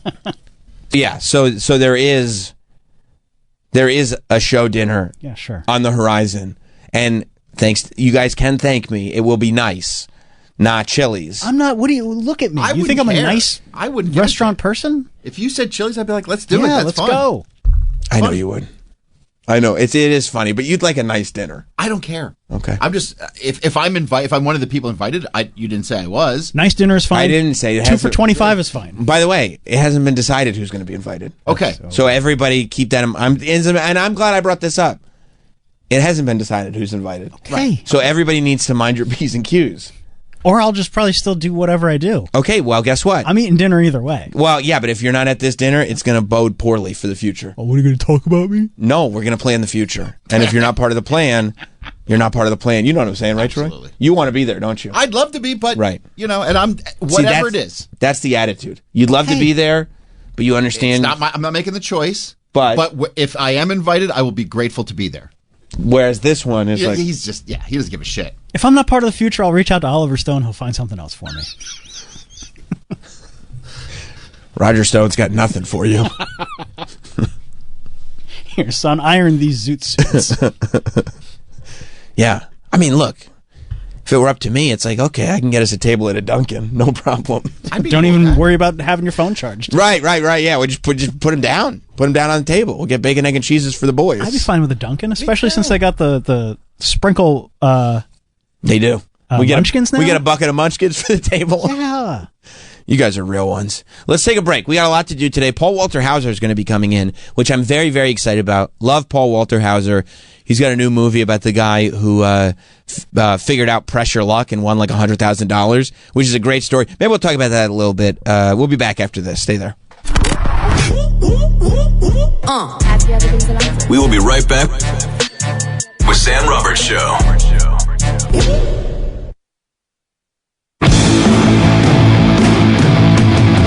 We're back with Sam Roberts Show.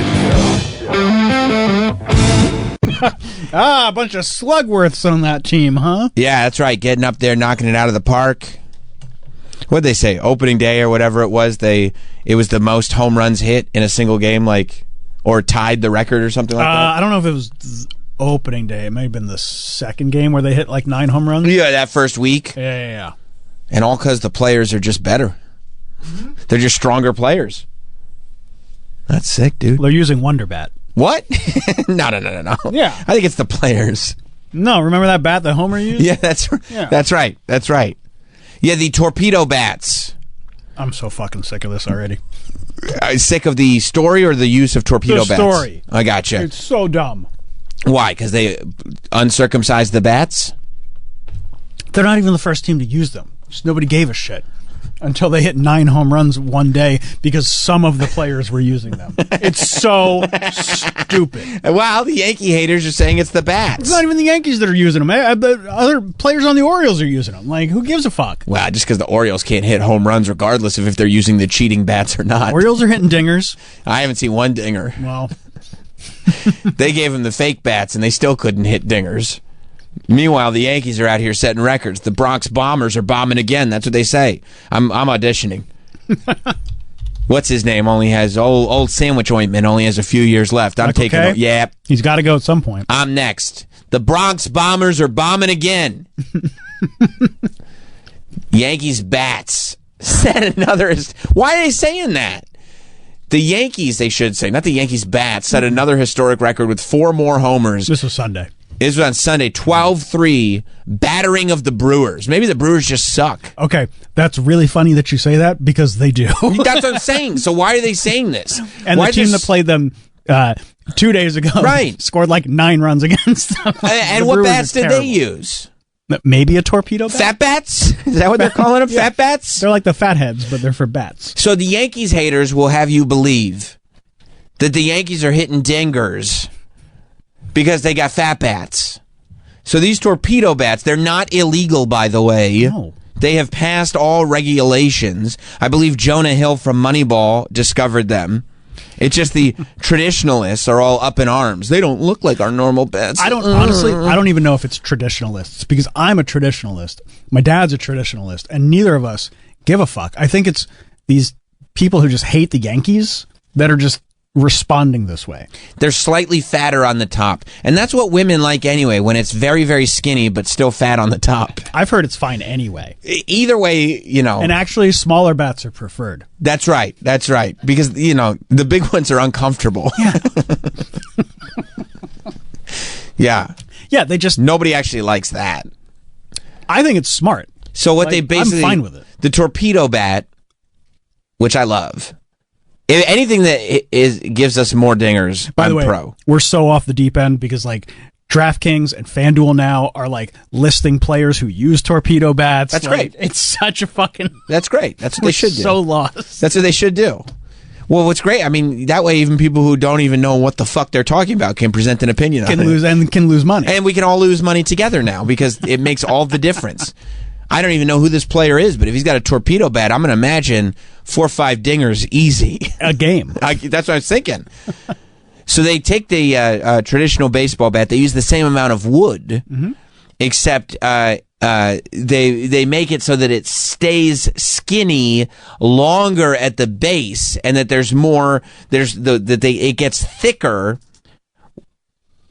Where instead of it getting very thin at the base and very thick on top, they kind of let it go thinner longer. It redistributes the weight. And then they put more wood for slightly longer where a ball would hit, where the label is, they say. Yes. So that way you closer just have, to the handle. Right. More wood making contact with where the ball hits. Therefore, the ball goes. It's the same weight. It's the same everything. It's just slightly differently distributed.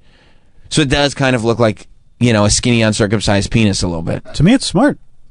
What, not circumcising? Yeah. Oh, okay. I've seen people do it at an older age, and they get complexes about it? Yeah. Yeah. It's all they think about? Yeah. Yeah. Every day. Let's talk. Yeah, I got something I want to talk about today, guys. I know why we're talking about these bats. Mm-hmm. It's not because you like baseball. No, I'm anti these bats. Yeah. Yeah, so, but then, of course, when the Yankees start hitting dingers left and right, boom, boom, boom, here we go. Must be because of these cheating bats. It's got to be. Right. And they go, well, we hate the Yankees. So, do you say the Orioles are also using... I know Adley Rutschman's using a torpedo bat. Dinger bats. Dinger bats. But what's so funny is, like, okay, Aaron Judge hit 3 home runs in that game. Here come the Judge. He's not using one. He's like, why would I mess up anything? What I'm doing is right. What I'm doing is right. Why would I do anything different? Did you hear the way I said it? Here come the Judge. That's really good. I'm auditioning. I'm going to say it once the K-ster drops. Because he's got to go at some point. He doesn't have much left in him. He doesn't have a lot left in the tank. He's not even doing afternoon radio anymore. I mean, this guy is ready for a replacement, and I'm the guy. They're just not doing anything over there anymore in the afternoons? No, they got Don, Hahn, and LaGreca. Don, Hahn, and Rosenberg. Yeah.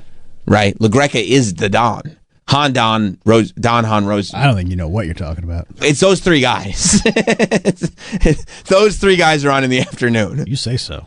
They said there's a rhyme scheme to it, but I haven't figured it out yet. It sounds like a tongue twister. Look, nothing wrong with starting a new show at the beginning of the year. We'll figure it out. No, actually, I think that's the best time to start one. Yeah. You just got to give it a little time. Yeah. So here's Michael Kay kind of breaking down on the call how these new bats work. Now, you see the shape of Chisholm's bat. Chisholm, more like Jism. No. It's actually a little bit lower than the barrel. The Yankee front office, the analytics department, see Jonah Hill study on Anthony Volpe, and every single ball it seemed like he hit on the label. He didn't hit any on the barrel. So they had bats made up where they moved a lot of the wood into the label, so the harder part of the bat is going to actually strike the ball. That'd be a weird way to hit. Going up there expecting to get jammed and putting the meat of the bat towards the label. Okay, can you pause for a second? This is going to trip me up. I don't know what that guy just said. I don't know what the hell that guy just said. Meat of the bat, label. You don't jammed up. Do you have any idea what he's talking about? The fat part by the label. Right? No, but when he said jammed up and meat and all this stuff, I had no clue. You were lost in the weeds? No clue. Okay. Yeah. I mean, I understood what he was saying. And I'm like, yeah, that would be a concern. Well, yeah, but you and jammed up meat goes together like peanut butter and jelly. You see what I'm saying, right? Absolutely. Hit me on that. That was a good one. Boom. I thought we were all on the same team. We are. The Yankees. We're home run hitters, baby. Just we're hitting dingers. Dingers everywhere, thanks to our bats. So, yeah, that's a good explanation. Can you have him explain it again? The whole thing? No. Just where he's talking about the meat and the label and the... Yeah, sure. I mean, you're not going to understand it a second time. I think I will. I must have missed a couple words. Okay. Yeah, weird way to hit. Going up there expecting to get jammed and putting the meat of the bat towards the label. It allows you Okay, wait. Okay. Going up there expecting to get jammed, but putting the meat of the bat against the label? Mike, you're following, right? Jammed in the meat in the bat. Yes. He said yes. Okay. Well, it doesn't sound good, whatever that is. Well, I mean, getting jammed up is not good for the hitter, but you would expect to get jammed up by putting the meat of the bat by the label. What the fuck? I mean, it's a human. How does it mean jammed up? Like, you just swing the bat, right? Think of these terms like heel and babyface. Oh, that makes perfect sense, actually. Oh, okay. Oh, so what he's saying is a lot of jabroni marks will work themselves until they work themselves into a shoot. Yeah. And that's what some of these players are doing. doing. And the last thing you want to do is have a jabroni mark working himself into a shoot. Exactly. Oh, so the Yankees clubhouse is meeting and going like, a lot of our hitters have been working themselves into a shoot. Yes. We got to get a bat that we can actually work with. For these jabronis. Jabroni marks. Jabroni marks. I see. Yes. Can you play it again? Because you're going to understand it now? Well, now that you put it in that context, let me listen to it. Okay. The label, so the harder part of the bat is going to actually strike the ball. That'd be a weird way to hit. Going up there expecting to get jammed and putting the meat of the bat towards the label. Oh, he's right. That would be fucking weird. Right? That'd be so weird to do that. Yeah. No, that's a good call. That'd be, I mean... All right, so now we're all on the same page. That'd be an odd thing. Okay. Yeah. Right. Yeah. Definitely. Okay. Definitely. Yeah. I mean, I feel like if you're a player, it'd be reassuring to know that, like, in the front office, like, because you feel like baseball is just a set it and forget it type of thing. Like, we figured out this game. It's not. Like, hey, what are we going to do next season? Okay, here's an idea. You guys go play baseball. You know what I mean? Like the fact that forget it. you know what I mean. Like I'm the second baseman. What do you think for me this year, Coach? I don't know. Maybe you'll play second base and then hit. Like that's probably what we'll do. What a piece of shit. But instead, no, he's a second baseman. He's not a piece of Not shit. him. Oh. Well, I was playing shortstop last season. Where do you think I should play? I don't know. Between those two bases over there? Oh, okay. All right. That's probably what I'll do. What should my goal here be? I guess if the ball goes in your direction, try to catch it and then throw it back to the pitcher. Oh, okay. What if the pitcher's not there? Catcher. Go for the catcher then. Okay. All right. I guess I'll do that. Yeah. This is not the first year they've been used. What if the guy runs to the base? Try to tag the base. I guess this season what we'll try to do is if you get the ball, but it's a ground, like if it rolls, what if it catches it in midair, we're good. What if it rolls to me, Coach? I guess if it rolls to you, I guess the plan going forward will be try to run to the base before the other guy hits the base and touch it. Piece of shit. That's probably what we'll do. Oh, it's so easy. What if the guy runs to third base? I guess throw it to the third baseman, I guess, will be the strategy going forward. Okay, cool. Yeah, I got a question. Oh, yeah, pitcher. Pitcher's got a question. What's your question? Yeah, what should I be throwing? I guess mainly strikes. You think the pitcher would ask that before the season starts? Yeah, what should I be throwing going into this season? Like, what should the strategy be? I'd probably go mainly strikes. Like, a ball here and there, I guess, but mainly strikes. All right, cool. All right, team. Are we kind of ready to go? Yeah, all right. We'll talk again in October. I think that's kind of... There's no team meetings during the season? What are we going to talk about? Like, what should we be doing? Like, okay, let's meet again in June. Yeah, we've won some of the games. We've lost. That's to be expected. There have been 87 games so far, so that's to be expected. We're only halfway through the season. Then. Yeah, I guess business as usual going forward. Could you remind me, too, second baseman? Yeah, if the ball goes to second base, catch it. You don't think they set up a team meeting at Chili's? That's a team dinner. Okay. That's not a meeting. Like, they don't, like, that, like, you kind of can talk about the game a little bit, but if you get too worky, they go like, bro, this is a team dinner, not a team meeting. Yeah, but people have, like, business meetings at Chili's.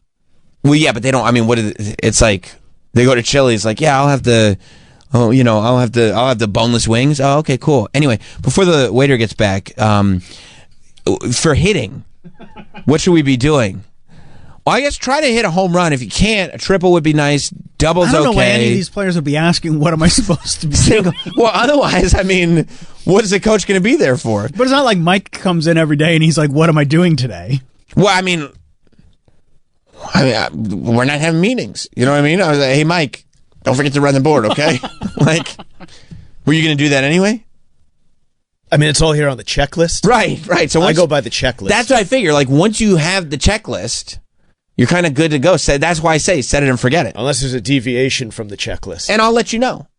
If there's like hey. And if we go late, don't just cut us off. Like, just let us keep going. We'll have to add that to the checklist. Yeah, add it to the checklist. You see what I'm saying? But I don't understand why baseball would be. You see what I'm saying, right, Troy? Like if the rules are the rules. So it's like that's what it is. Positions are positions. So it's like, yeah, I'm shortstop, right? So I'll stand here and I'll try to stop the ball from going anywhere. Exactly. Right. Okay. Like, it's not like football where you're changing up the plays all the time. It's like, here's what I'm going to try to do. I'm going to try to hit this ball. I'm going to try to run to as many bases as I can. You're such a piece of shit. It's right? Brain surgery. Yeah, this ain't rocket science. I'm real good at hitting the ball far. I'm going to try to hit it as far as possible. If I can, I'm going to hit it past the field. If I can. Hopefully, you guys have any ideas? Yeah, we came up with these bats that'll help hit it farther. Oh, great. Then we'll use these bats. And then Aaron Judge is like, I've been hitting the ball pretty far. Is it okay if I stick with the OG bats? Yeah, whatever you want. I feel like, honestly, maybe commentary isn't where I go. Maybe I get into team management. Analytics? I think so. I think I could run one of these teams. I think I could be a general manager of a baseball team. Okay, Costanza. I think so. Be the general manager of a baseball team. Yeah, I think so.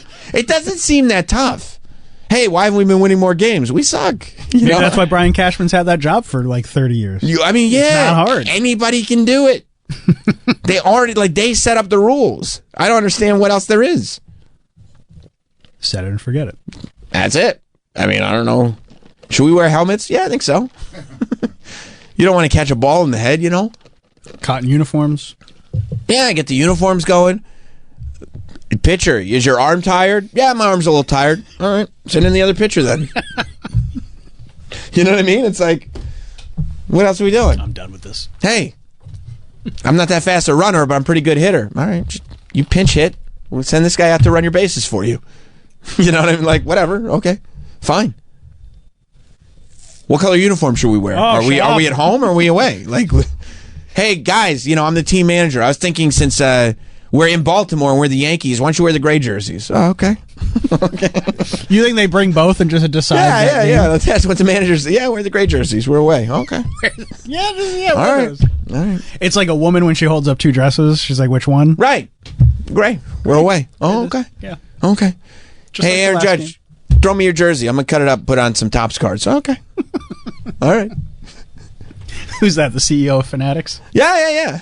I think the manager takes care of all of it. I feel like I would streamline everything. Like, I think I could cut a lot of fat on a lot of these baseball teams. You're like the Doge of baseball. I am. And everybody that actually knows baseball would be like, what the fuck is he doing? What is he doing? Like, does he realize that we can't run a league like this? Why does he keep running around saying chainsaw? Yeah. This guy knows nothing about baseball. I go, we already know the rules. Here's my ruler.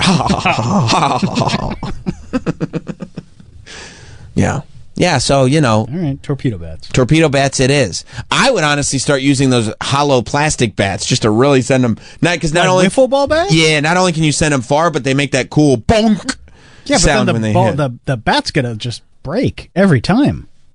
I mean, have you ever seen a bat break and not been like, that was awesome? No, I love a good broken bat. So what if I told you every single at-bat, it's breaking? I love when the bat just flies out of someone's hand. Oh, it's the best. It's the best. That's why they had to put, what's the word I'm looking for? Net everywhere. Yeah. Barry Bonds would get up there and just crack bats. You talk about Milchek? Milchek. Yeah. Milchek really thinks he's Idris Elba, not Barry Bonds, by the way. If you check his Instagram out, he's pretty sure he's Idris Elba, but I think he's Barry Bonds. He loves himself. I mean, look, I would too. He should. He's a handsome guy. He's a handsome man. Looks good in clothes. Looks good out of clothes. Dances his... I've never seen him out of clothes myself, but I'll take your word on that. Can dance his ass off. Yep. I mean, can you imagine Milchek at a wedding? He must clean up. Knows how to pronounce big words. Very well. Yes. Although... Too well. Not great with screensavers. Nope. You know what I mean? Nope. He really gets thrown off by the wrong screensaver. Did you finish the season yet? No. You're a son of a bitch. I made the conscious decision. It's like, remember we were talking the other day about debt and how you have to, when you're deeply in debt, you have to figure out which bill you're going to go for and not try to do it all at once. All right, so you're paying off the White Lotus bill? That's exactly correct. Okay. All right. That's exactly correct. And I had to squeeze a little room in because you have to do fund spending sometimes. You fund spend so much. So I squeezed a little room in for the Doc on the Seventh Heaven Dad. Oh, okay. I thought you were going to talk about wrestling. No. Because, I mean, you go to that store every day. It's a requirement. And just spend. That's a requirement. That's a non-negotiable. Okay. That's literally like, well, I have to eat. And I'm like, yeah, those expenses are built in. With my TV debt, wrestling is a built-in expense that's not changing. So we have to figure out how to pay off the other debts, which are other shows, built around your expenditures that are always going to be there. I gotta check out that Karen Reed documentary. That's the other thing. And I think that that's the order it's going in. Mike, you watched that one yet? You love that story. I've been kind of following the story. I haven't watched the doc yet. You catch that one, G? I should probably do Stephen Collins first, though. That's just a one-parter. That's one and done? One and done, because it's a series. It's called Hollywood Demons. It's not a one-parter. No, it's a series of different topics. Oh, is it a full length? It's like an hour and change. I mean, it's like an hour 20, hour 30, something like that. What's it on, Max? Yeah, it's on Max. All right. It's all the good lessons that he taught as a father on Seventh Heaven. Ironically, that's brought up, but more in a juxtaposition. He was teaching important things. The character was. And I would imagine that the actor reflected those morals in his own personal life. You would imagine that, but you'd imagine incorrectly. That doesn't seem right. Well, you'll have to be the judge after you watch the film, because it's very, very interesting. Yeah, I'm not going to watch all the episodes of that show. I know they are doing one. I got upset because Dr. Drew is the kind of expert analysis talking head throughout all of them. So he's on the his name's Stephen Collins, Seventh Heaven Dad? Yeah. Okay. So he's on that one and he's talking about it and everything, which makes sense. I get it. But at the end of that doc, they go over all the topics they're covering throughout the series. And some of them are interesting and some of them are whatever. But one of them, they're doing one about the Von Erichs. Oh, I saw that movie. Right. The Iron Claw. Yeah. But they're doing a doc of the true story of the Von Erichs. That movie wasn't a doc? It was based on a true story. Okay. They left out one of the Von Erichs. But, I mean, Are you going to cover that? There's just a lot of tragedy. It takes a long time. But I did get a little in my feelings, and I won't lie. I got a little salty when I watched the trailer, and Dr. Drew is telling me about the Von Erichs. Because, you don't need to know about that? No, because, put me in there. Right, I know. Do you have A&E? Do you watch wrestling docs? If we're talking about the Von Erichs, Dr. Drew doesn't need to be in this one. You're talking directly to Dr. Drew. Call Sammy Robbs in this one. Dr. Drew, tell him I'm going to take a step out. Sammy Robbs got this one. He knows you. Dr. Drew knows me? Yeah. Oh, yeah, from the show. Yeah. He knows I know about the Von Erichs. And he probably knows that you listen to Loveline. I love Loveline. It's where I became a man. It is where I became a man. But he probably wants to keep the gig for himself. Dr. Drew? Yeah. He's got enough going on. He loves gigs, though. Loves them. Loves gigs. Yeah, so I got a little salty when I saw Dr. Drew talking about the Von Erichs, because he doesn't know the Von Erichs like I know the Von Erichs. Is that one out yet? No. Only the second episode, I think, is out. And it's just it looks like it's kind of a general one about child stars. It's not like a specific... No. Okay, fine, enough. But I don't know for sure. I just watched the Seventh Heaven Dad one.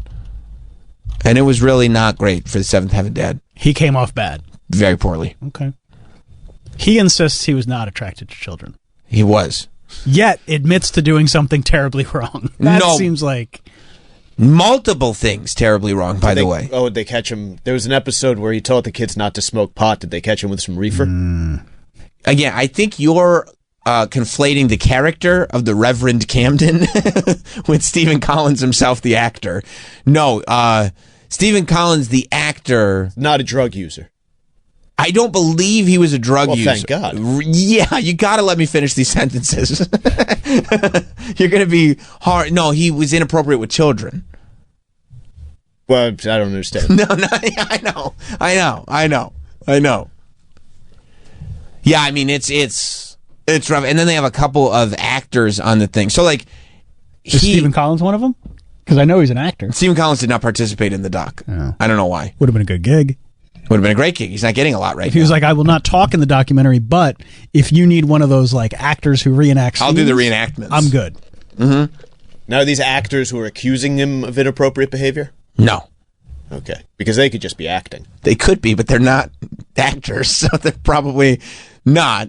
Although, so they do a couple things, right? So I guess the ones that Stephen Collins admitted to, there were 3, and I think it was one in the 1970s, one in the 1980s, one in the 1990s. Yeah. Which the idea that he did this to 3 children across 3 decades, but only those 3 times, is, impossible for me to believe. Maybe he had his fill.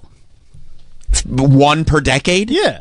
It just strikes me. Serial killer doesn't kill every day. Dude, the way this guy... Of course. Of course. This guy, and they have this poor woman on who knew him when she was 13. Oh, yeah. And she talks about how, he would do all these stereotypical things that you hear about these psychopaths doing, where they're testing the waters, where he'd invite her over and to look at memorabilia from the TV show that he was on. Seventh Heaven? No, this was way before that. He was on the Golden Monkey or something like that. I was going to say, who wants to go see... Well, at the time... Seventh Heaven memorabilia. At the time, I would say, if I didn't know any better, I would like to see, this is Jessica Biel's... Oh, he was on Star Trek? Chair. First Wives Club? Yeah, he was in a lot of stuff. He was doing very well for himself. I'm just trying to think of what the memorabilia was. No, go down. It was the 1980s, and I think it was called the Golden Monkey. He was a star of a show. Okay. If you look up Golden, if you Millions?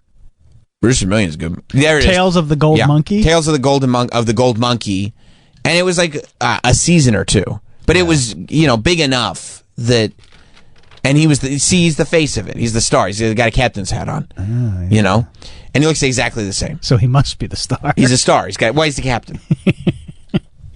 But he'd like, you know, this girl at his apartment complex, she's 13 years old. He's like, oh, I got memorabilia from the TV show at my place. She's like, oh, I'd like to see that. And so he brings her over. He's like, oh, just hang out here for a second. And she's like looking at the memorabilia, and then she says he walked back in the room completely nude. Just naked as the day is long. And he's just walking around like it's normal. People love doing that. Like, just completely walking around like it's normal, makes a phone call, like does whatever, and then leaves. In that instance, doesn't do anything. But now it's like, now that step has been taken, this step has been taken, that step has been taken. And it's like really, I mean, it's bad stuff. He got caught, you know, because his wife, I guess, surreptitiously recorded a meeting that she had with a counselor. He and her and a counselor. It was a therapist, right? Yeah. They were in marriage counseling or whatever. And he was admitting this in this therapist's office and didn't know he was being recorded. What about HIPAA? That doesn't sound fair. Well, no, I mean, it is bad. It is a bad thing that she did. Like, that's a bad thing to do. However, it does not make the revelations of what was discovered good or any better or any or acceptable whatsoever. Two wrongs don't make a right. No, and one wrong in this instance is, in my opinion, really Hey, wrong. I was at the therapist when I said that. But this doc is interesting because, first of all, the editing in it. Remember in Seventh Heaven, they had the three daughters. There was Jessica Biel. Never watched You never watched that Seventh Heaven show? Never watched it. There's Jessica Biel. I know that. There was little Ruthie. She was the little one. I know who she is. Right. And then there was the middle daughter that was like 12. If you say so. Right. The sons kind of looked like daughters, too. Okay, yeah, that's fine. They had longer hair, but I feel like that's just you sneaking a little insult in at the sons from Seventh Heaven. A couple of Nancys. Which is totally unnecessary. So see the one with the overalls on? That little girl. No, that's little Ruthie. I know her. Right. And I know her. And then there's little Ruthie. And that's little Ruthie? That's little Ruthie. What did you do to the dog? What did who do to the dog? Stephen Collins. That dog, I don't know, but it never barked again. He saw something. So the girl who's on the slide, the middle daughter. This one. That's a boy. That's a man. Okay. I see what Mike is saying then. That's a man. That's a They look like ladies. No, that's a 90s heartthrob. He looks like a Lawrence. Okay. Well, he does look like a Lawrence, and the Lawrences were very popular at the time, but he probably looks like a Lawrence intentionally. We want a Lawrence type. But the like, you know, tween one, they kept saying like... This one? No, that's a boy. Okay. That's a man. Well, that's a boy. That is not a man. That's not a man. Sam. That's a boy. Be careful with what you say. Well, you said, you're confusing me. You're confusing the issue. But they keep going to shots. They'd go, we know of these three victims. Who knows who else Stephen Collins may have attacked on a set? And then they cut to him and this girl going like, yeah, we're buds. And you're like, why? This poor girl, like, she never accused him of anything. And now you're putting her with that mess. That's not right. And then they have two actors on the show, on the doc, from Seventh Heaven, but they came in later. One of them is Jeremy London from Mallrats. Oh, I love him. Who had his own troubles, not T.S. Right. And the other, I forget who the other one was. Jason Lee? Yeah. But it was My Name is Earl. But no, the other one was whoever. Somebody that, because they would bring in, like, they lost Jessica Biel. Like, towards the end of Seventh Heaven, they were bringing in other actors to be like, oh, this is the new neighbor. Was it like a Married with Children thing? Exactly. Okay. So these guys are on the show going like, this Stephen Collins is the bee's knees. He was fantastic. I mean, he's everything that somebody on the set should be. He's incredible. Ashley Simpson? It was Ashley Simpson. She was on it from the same time that Jeremy London was. They said she was on it, but no, it was some guy. And then they go like, well, do you know what he did? And they're like, yeah, I don't know about that. But they hadn't watched like the interviews that he did where he goes, this is what I did. Like, remember he did that Katie Couric interview? Yes. Yeah. So like for Jeremy London and this other actor, they played the tapes that were revealed from Brian Collins in therapy, and then they also played the Katie Couric interview for them. Mm-hmm. And like these guys are like, what the fuck? In all these years, they didn't know. Jeremy London didn't find 10 minutes to like. He was like, I'm shaking right now. He was like, if this were if this were my one of my children, he'd be a dead man. And the other guy's like, I don't know what to say. I don't know what to, and you're just going like, how do you not know? How did you not know? This was a huge story. Like, especially since you're outwardly being supportive, like you should have definitely done this research before you got on set. I don't necessarily believe that. I mean, they said they were shaking. Like, but if I mean, Jeremy London, you're in the industry. There's no way. Well, they cast him out of the industry. Yeah, but he said false accusations were. He said false accusations were made against him, so he just figured that they were also false allegations. I'm not watching any more news anymore. I'm done with the news and TMZ and social media. All right. I'm just going to stay to myself and watch VHS tapes. And he did. I guess. Well, we should take a break because Paul Walter Hauser's coming in. He's got this great movie coming out, tomorrow? Yeah. That I got to see called The Luckiest Man Alive, about the pressure luck scandal, the guy that memorized the patterns on the pressure luck board. It's such a great story. It's such a great movie. Paul Walter Hauser is such a great actor. You see Walton Goggins is in it? Oh, my God. And Walton Goggins plays the host. And what's-her-face from... Patty Harrison from I Think You Should Leave. Yeah, the cast is crazy. But yeah, the moment Walton Goggins is having right now, to be able to, I got to turn off White Lotus because I got to watch The Luckiest Man Alive. And then I turn off, Walton Goggins finding out his best friend wants to be a little Asian girl. And then I turn him on. He's the host of Pressure Luck. I mean, this guy... And you still haven't started Righteous Gemstones. I haven't even started this season of Uncle Baby Billy Bobby's Bible Bonkers. This guy is amazing. So, we're not talking about Walton Goggins. We're talking Paul Walter Hauser. He's my favorite. We're going to take a break. We'll be right back. We'll be right back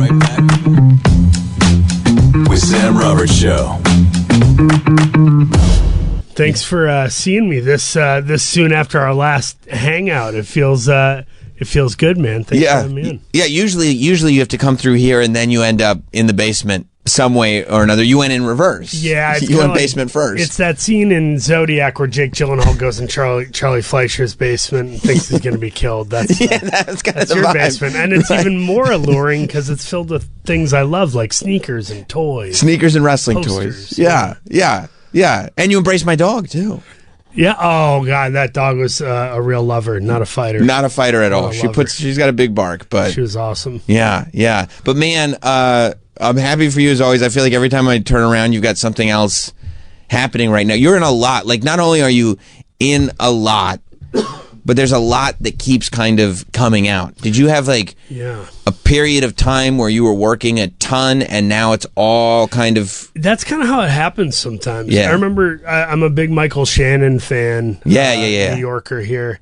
And he had a year where 6 to 8 movies were coming out or something crazy. Yeah. And it was big studio fare and then little indies that, you might have saw on a flight somewhere. Totally. One of those years. So I think this is that year for me where, Luckiest Man in America, and then Fantastic Four, and then Naked Gun, and then Americana, and then Deliver Me From Nowhere, a.k.a. the Bruce Springsteen thing. Yeah. And I do a voiceover role in this faith-based animated show, The Chosen Adventures. Yeah. And then I also did a voiceover for King of the Hill for an episode of the reboot, and I have no clue when that comes out, but I think it's this year. But you did it. Yeah, I got to do it. I got to do something with Mike Judge, which is a big deal for me. That is amazing. Yeah. Mike Judge is still doing it and everything. He's a genius. He really is.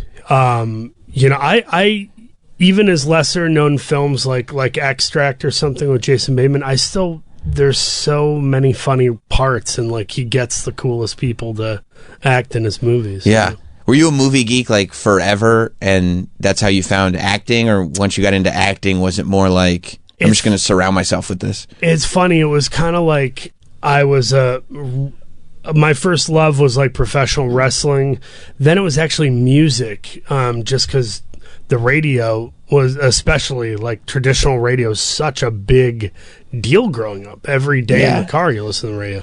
So it was wrestling, then music, and then movies and acting were the thing that I was I think I can actually do that. I think I want to try that. That's of all the passions. Now you're kind of dabbling in all of them. I'm doing all of them because screw you guys. Yeah. No, I'm just I'm trying to please my 13-year-old self. That's what I love about it, because you're clearly doing that. But also, I was having a discussion with somebody about you earlier today, where it's like, what do you have to find the right people to keep around you? Like, do you have a manager that's like, bro, you might get nominated for an Oscar or something. You can't be wrestling in Vegas and MLW. You can't. You don't need the Progress Championship. We're trying to get acting awards, and you're like, make a different kind of progress, right? And you're like, I think I'm going to go try to get the wrestling belt. You got to have fun, man, and you got to find the people that that split the difference. Because a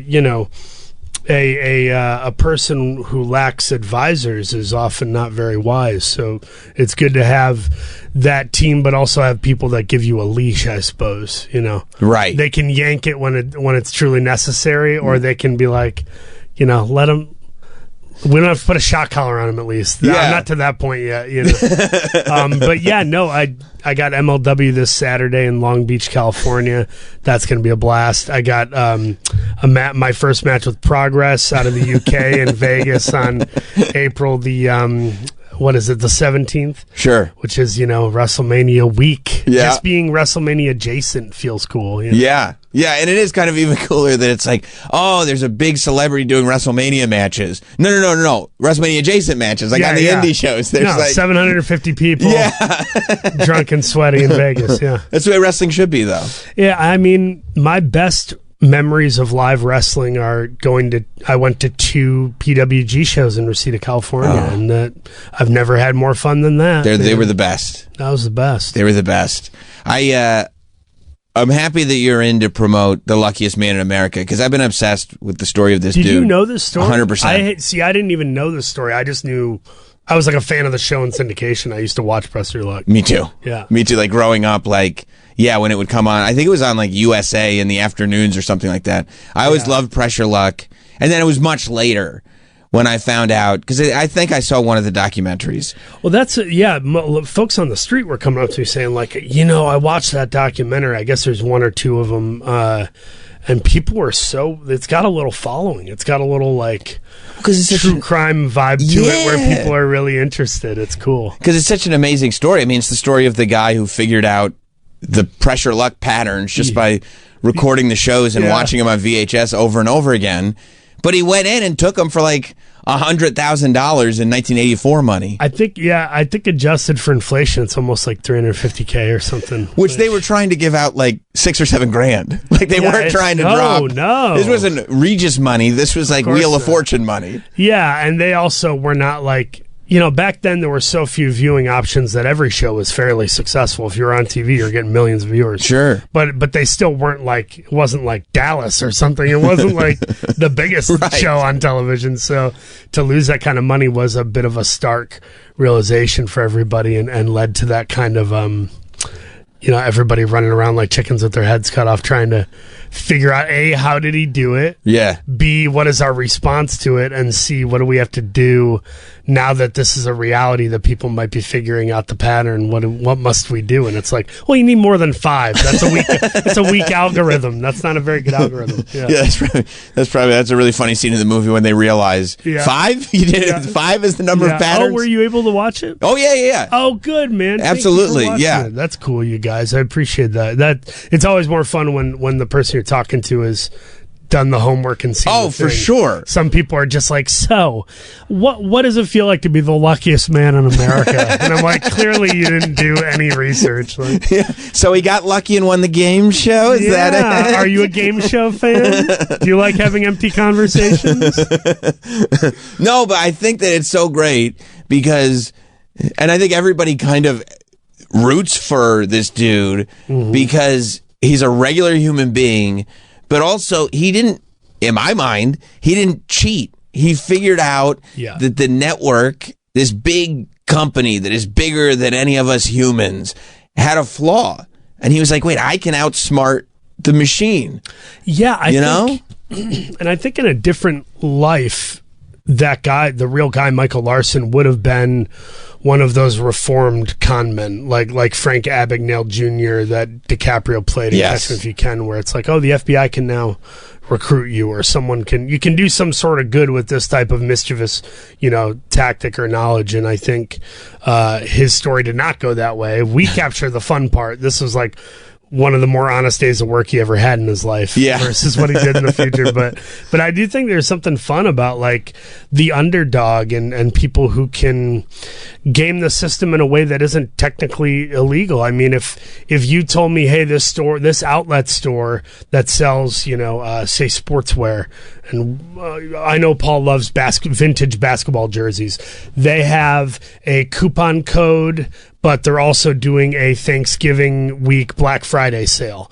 And they haven't canceled one or the other out, so you can use both. Yeah. So it's not just 40% off, it's actually 70% off. Right. I would be like, sick, I'm using that. The company, if that's hurting them, they'll change it. Yeah, they made the mistake. They made the mistake. I'm going to get this Dennis Rodman Pistons jersey for $38. Yeah. Right. Yeah. And by the way, like every company, you hear every story of every company that's like, no, we can just fire a bunch of people because we have this thing that allows us to. It's not like they're looking out for people. They don't look out for anybody anymore. That's what a mom and pop place used to be. Right. A mom and pop place. The reason to me the connotation was always not that it's a small business, but that it's run by like a family and they know their neighbors and they have a relationship with people. Nowadays, the only relationship is luring somebody in by way of, what does the consumer want? Now I'm going to get them, but once I have them trapped, I'm going to put out an iPhone that has 2 slightly new features and call it the iPhone 1957 or whatever. Yeah, and you really need to have that one. Oh, did we mention we changed the adapter for the charger? You're going to need that too. Yeah, because the old battery doesn't even work, so you're going to need the new one with the new charger. And we don't include chargers anymore. It's like, could you just punch me in the throat? It would hurt less than you explaining that to me. I think the voice of Apple iPhone sales is probably close to Gary Cole as Lumbergh in Office Space. Yeah, I'm going to need you to buy another charger. That'd be great. Thanks a bunch, Milton. Isn't that, and that goes back to the genius of Mike Judge, that he puts this movie out in, what was it, 96, 97, something like that? I think it was 99. Okay, 99. Yeah. And today, if you watch that, you're like, yeah, that's what it's like. You know what I mean? Yeah, same with Idiocracy, like all these, like it's amazing. Some things are evergreen. I think even the movie, one of my favorite comedies, not just Christmas movies, but comedies period, is A Christmas Story. Yes. And I think that's one of those weirdly evergreen movies where it's like, yeah, the mom and dad are struggling and they're quirky and you're, hyper focused and obsessed on a toy and you're weaseling your way into getting it. Like that will always be a thing. So I think Office Space somehow hit that interesting note of evergreen material. You do. I noticed it in this movie. You do this brilliant thing when you're playing all these characters, and you do different versions of it. But I think you did it in Blackbird. You've done it a bunch. You do this thing where you'll be in a room. You as a character, you're in a room talking to this group, and you're clearly this off-kilter kind of weird, not quite social person.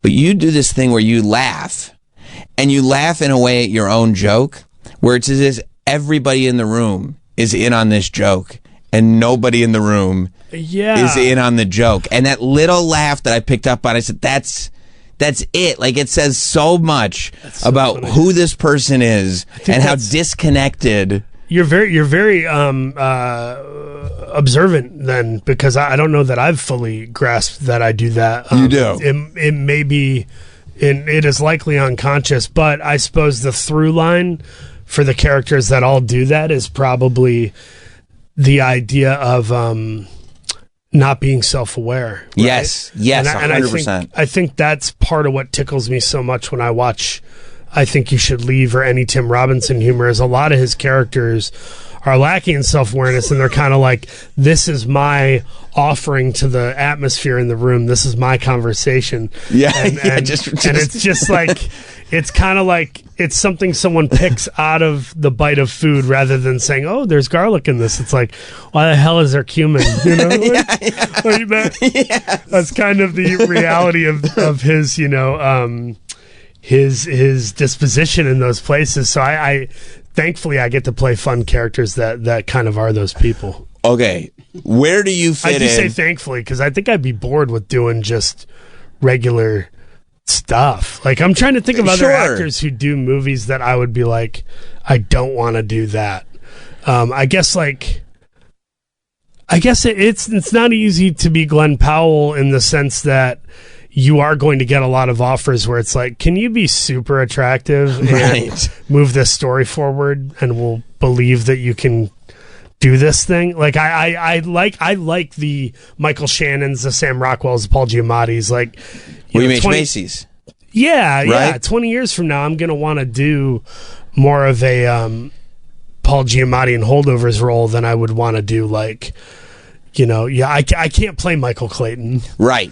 I can play the guy in Michael Clayton who's carrying the breadbasket and is like losing his mind, but I can't play Michael Clayton. You also do this thing on that same note, which I noticed in this movie too, and I was like, because I was watching you, because you do these roles so brilliantly. I'm like such a fan of when you do them. Thank you. Same to you. And I was, thank you, man. And like I'm watching you, like you have this way of somebody asks your character a question, and it's a perfectly reasonable question.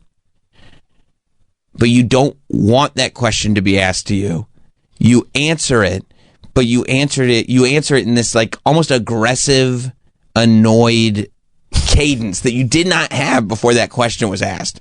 And it's almost like I'm giving you the answer and I'm very resentful that you asked me this question. Yeah, no, I mean, a lot of these things are also things I see other people do, Yeah, totally. It's very much, I think my biggest acting trick or like tactic, if there was one, would be people watching, because I'm not going to learn in an acting class what you learn by having a flight delayed and sitting with a dead battery on your phone or the charger's not working and you just sit and look at people for 40 minutes. Right. I mean, that is more of an acting class than anything you'd pay money for. Because you're having to draw conclusions based on the contextual clues that are within a person's disposition, surroundings, and their affections and their idiosyncrasies, and why do they eat the sandwich with the wrapper over the sandwich as they're eating it? They don't want to get their hands dirty. Why do they just picking on all that stuff is really fun. It's the funnest, easiest homework ever, and it ends up in all your roles. And when you hear a guy like Michael Keaton or Nicolas Cage talk about process, they're often just referencing a guy they grew up with at a hardware store, or Nick Cage is literally like, yeah, I saw this German expressionist painting, and the man he has a goblet, but you can see it's upside down, and yet there's no liquid pouring from it, and you got to think, well, why hold on to an empty chalice? So that was what I did in the film. As I was really, the past is haunting him. He's hanging on to this empty chalice. So it's like we have our own reasons why we do these things. Yeah. And if you can find your own reasons and have it based in some piece of reality, like, dope. The observant viewer like you is going to watch it and pick up on that. Yeah, and I also think that the art is being able to people watch like that non-judgmentally. Like you're not going, that's the wrong way to do it. I hate the way that guy does this. It's like you're just kind of. I've had life humble me enough to know that I don't know what the hell I'm doing. I mean, that's fair. There are certain things I know, and there are many things I don't know. There's a really great quote from this guy Karl Popper. I think he says, knowledge, of course, must be finite. So if our knowledge is finite, our ignorance must, be ignorant, must be infinite versus the finite. Right. So it's like knowledge is finite, so ignorance is infinite. Yeah. So it's this idea that so many people talk about. Oh, there you go. There's your quote. Thank you. Our knowledge can only be finite, while our ignorance must necessarily be infinite. Brilliant quote, I thought. Yeah. And it reminded me of how, not to take a big turn, but like certain people feel that they've cornered the market and have empirical truth on how to adapt the 21st 7 books of scripture or whatever in the Bible, and it's like however many books are. It's like that's a big task, and like you're a person with a very simple degree from a small town who's never seen the rest of the world or done any digging on anything. Right. So it's very weird when people are like, I know how to do this, and you're like, well, you know how to make fire, but you haven't met the guy who invented the lighter. Right, You know what I right. mean?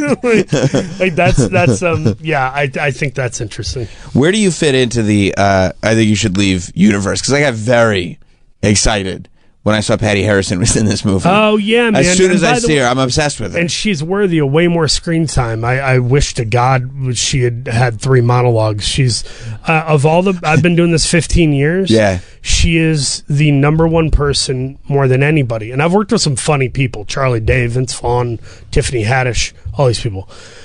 She's the funniest person I've ever worked with, where she could break me with a look or 2 words or just like a tilt of the head, like a dog cocking their head to the side. Yeah. She's that funny. I mean, just her saying, you know, I need to take a lap.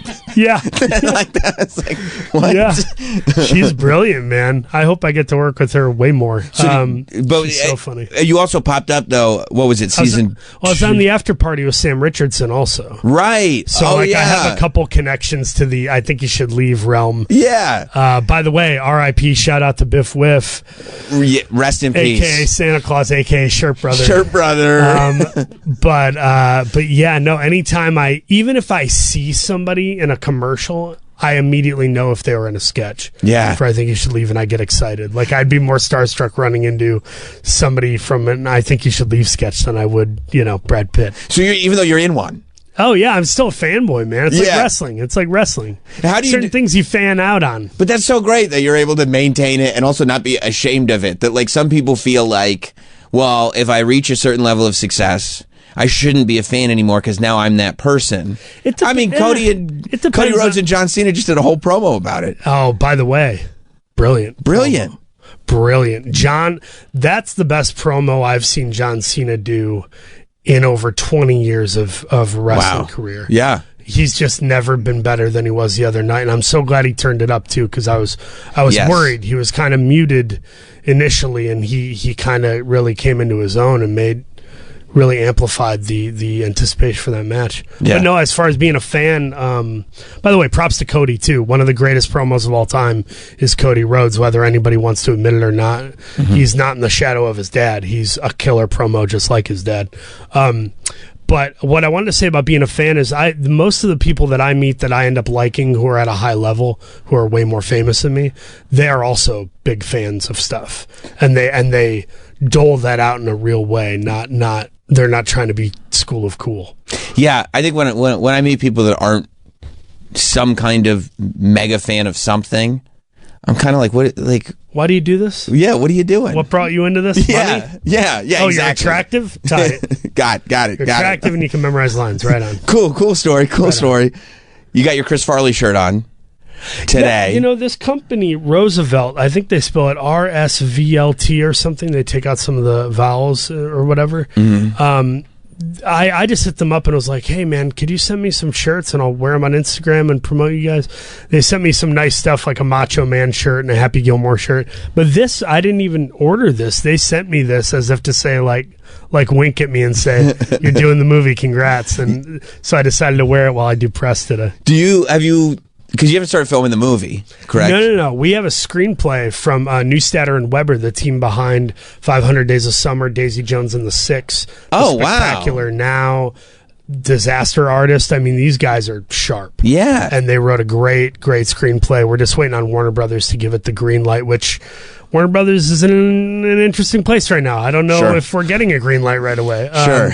Things might be on hold, so we are all just bated breath, crossing our fingers, but we know we got a damn good script, and me and Josh Gad are like chomping at the bit.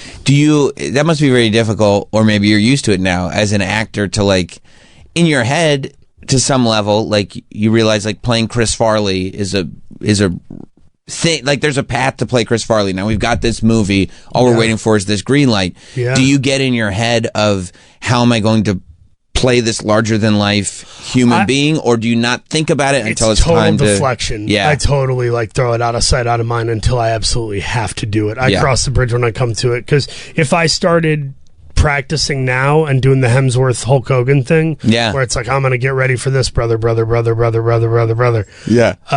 I go nuts and I drive my family nuts, and it's not worth it. So I'd rather rest on my laurels and know that 6 to 10 weeks before we shoot, I can dive in and I'll be okay. And it's nice that you've done enough that you know you can. Yeah, and you got to get to the point where you trust yourself. I had this conversation with my therapist, this brilliant psychiatrist out of Los Angeles, and he's not cheap, so I don't employ him that often, but when I really need it, I'm like, time for therapy. He said to me, he's like, you gotta, you're getting to a place where like you're starting to realize you can trust yourself and your decision making. Like you keep searching for discernment when you already kind of have it, and you have to trust your gut. So I'm now at the point with the career where I'm like, I need to start trusting my gut. And if a project feels like it's never going to happen, don't attach. Yeah. If this producer feels slimy, maybe don't work with them. Or on contrarily, like if you know you can do it, you can do it. Right. Don't bug out about it and act like you need to employ like 50 new acting techniques to pull something off. Like, you got it. Just trust yourself, go through the steps. And at the end of the day, if you really love something, you're going to do your due diligence. You won't have to overanalyze it. Just like having a kid, like the laziest idiotic man can become a father pretty quick. Mm-hmm. Because if you end up loving that boy or girl, that thing, you're just like, I guess I'm gonna be better at all these things to make sure this kid doesn't die or end up screwed up, Like, I feel that way with acting almost, where fear is a brilliant motivator. Right. And I mean, I really think that you are at this point where even if there was doubt in the beginning, like, people are in the position that they're in for a reason. Like, you're here doing as much as you are, and with that's nice. That's with what you're doing continuing. I mean, somewhat true. Yeah, there's a reason for it. Yeah. I think also sometimes Emma Stone told me about this. I was asking her advice on Cruella, this Disney movie we did. Oh, yeah. And this was even before she did that crazy movie with Yorgos Lanthimos. What's it called? Oh, the Poor one. Things? Yeah. Yeah. I mean, next level performance, like out of this world. But she was telling me, she's like, I did a thing where eventually I was kind of like punishing myself almost with preparation, because I don't trust myself and I feel I have to do all these things to be really good. And it's like, I think we get to a point where you do have to trust yourself and let go of that a little bit, but also don't rest on your laurels and be entirely lethargic or passive, because then what if you phone it in and you don't know you're phoning it in, then you watch it and you go, oh, I know that could have been better. Like, that'll be the worst feeling. Totally. Because you got to live with that thing being out in the world for forever. Yeah. You have Fantastic Four coming out too. Yes. Is it, when you get a Marvel movie, a role in a Marvel movie, do you instantly start thinking cinematic universe? How does my character carry over? Of course. Maybe you do. Yeah, I'm glad you're honest about it. Yeah, well, it's that sneaky little ego thing where you're like, I'm being advantageous, and it's like, no, you're being full of yourself. No, at the end of the day, once again, I have to kind of put myself in that place of like, I haven't done sequel movies where I've done more than one of the character. Right. I've done television, episodic stuff, but I kind of look at it like you have to earn that by being really good too, because anybody will do a Marvel thing now. Like, Denzel might be in Black Panther 3. There have been 100%. Rumors about that. Him and Coogler wanting to do that. And it's like, well, if they can get Denzel, like, they don't need you. You got invited to the party, show up, be professional, try to kill it. And if you kill it and it makes sense, they'll hopefully bring you back. And, that would be awesome. I would love for a lucrative recurring Marvel job and have some worldwide visibility. That doesn't hurt your career much. That'd be cool for you? That would be. You'd accept. Third kid on the way? Yeah. I hope they bring your person back too. Yeah. But no, I think they're in a cool like rebuilding phase. I don't think I'm speaking out of school. Like, Downey Jr. is coming back to play a whole new character. Like, clearly we're rebuilding something, and we're kind of making marinara out of the burger meat or something. We're making a new meal here from some of the same ingredients. And I think from what I've seen, and obviously I can't say much about it, but I will say the short time I was on set, dude, they're making a cool movie, man. This is a smart, chic Marvel movie that really focuses on family as part of the theme, and you really kind of fall in love with those characters, I think. And that's what's missing, is sometimes if you don't fall in love with these characters, you keep putting them in peril. We don't really care. Right. You know, you gotta make us care first. And Pixar's done a brilliant job of that for such a long time. Yes. And I think Marvel's hopefully getting back to some of that, maybe. And are you done shooting the Bruce movie? Yeah, that's in the can. That's in the can. Hopefully I'm guessing it'll be at like TIFF or one of those summer to autumn festivals, but holy crap, was that a cool experience. We shot that in Jersey and in Brooklyn, and once again, smaller character, not a huge character, but you know, I'm working with Jeremy Allen White, who's a terrific actor and a sweet human being.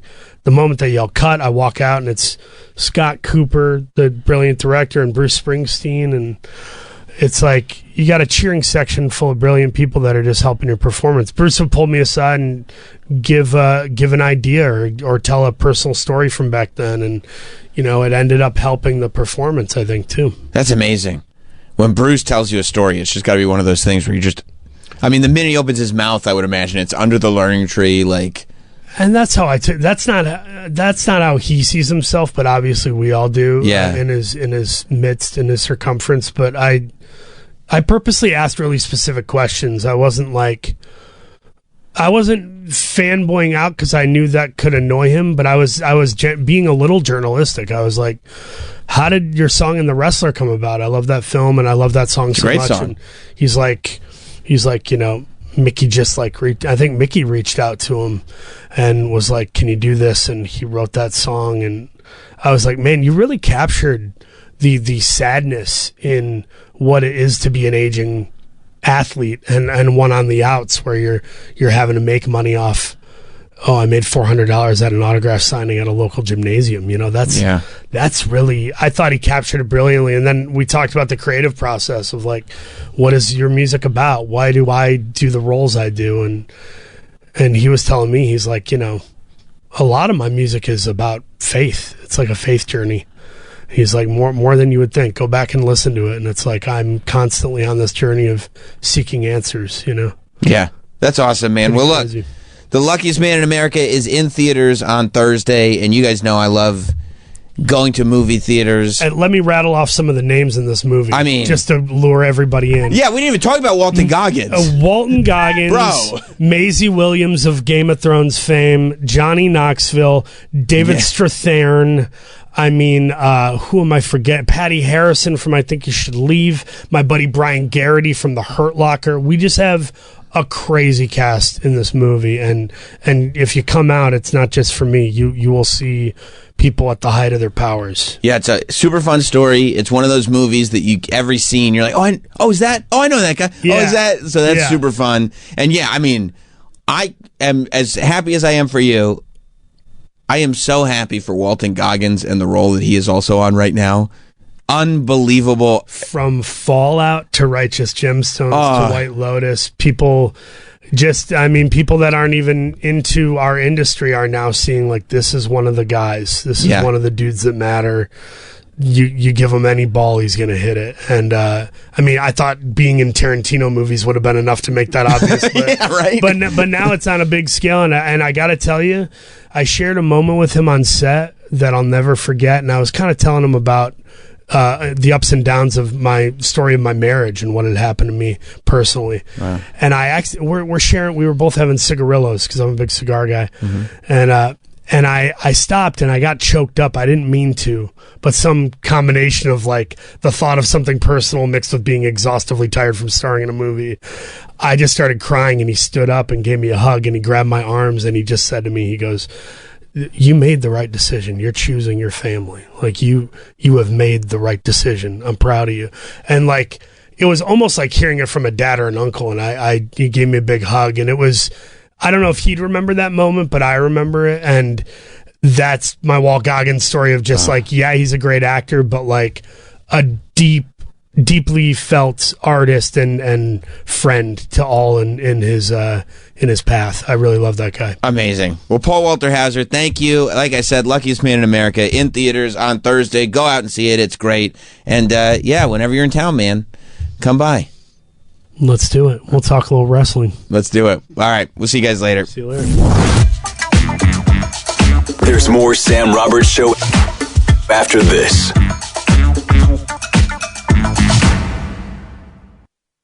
Like, okay, I'll suffer through it. Like, I didn't like the, like... What about the one where you gotta, like, punch through the thing and you... No.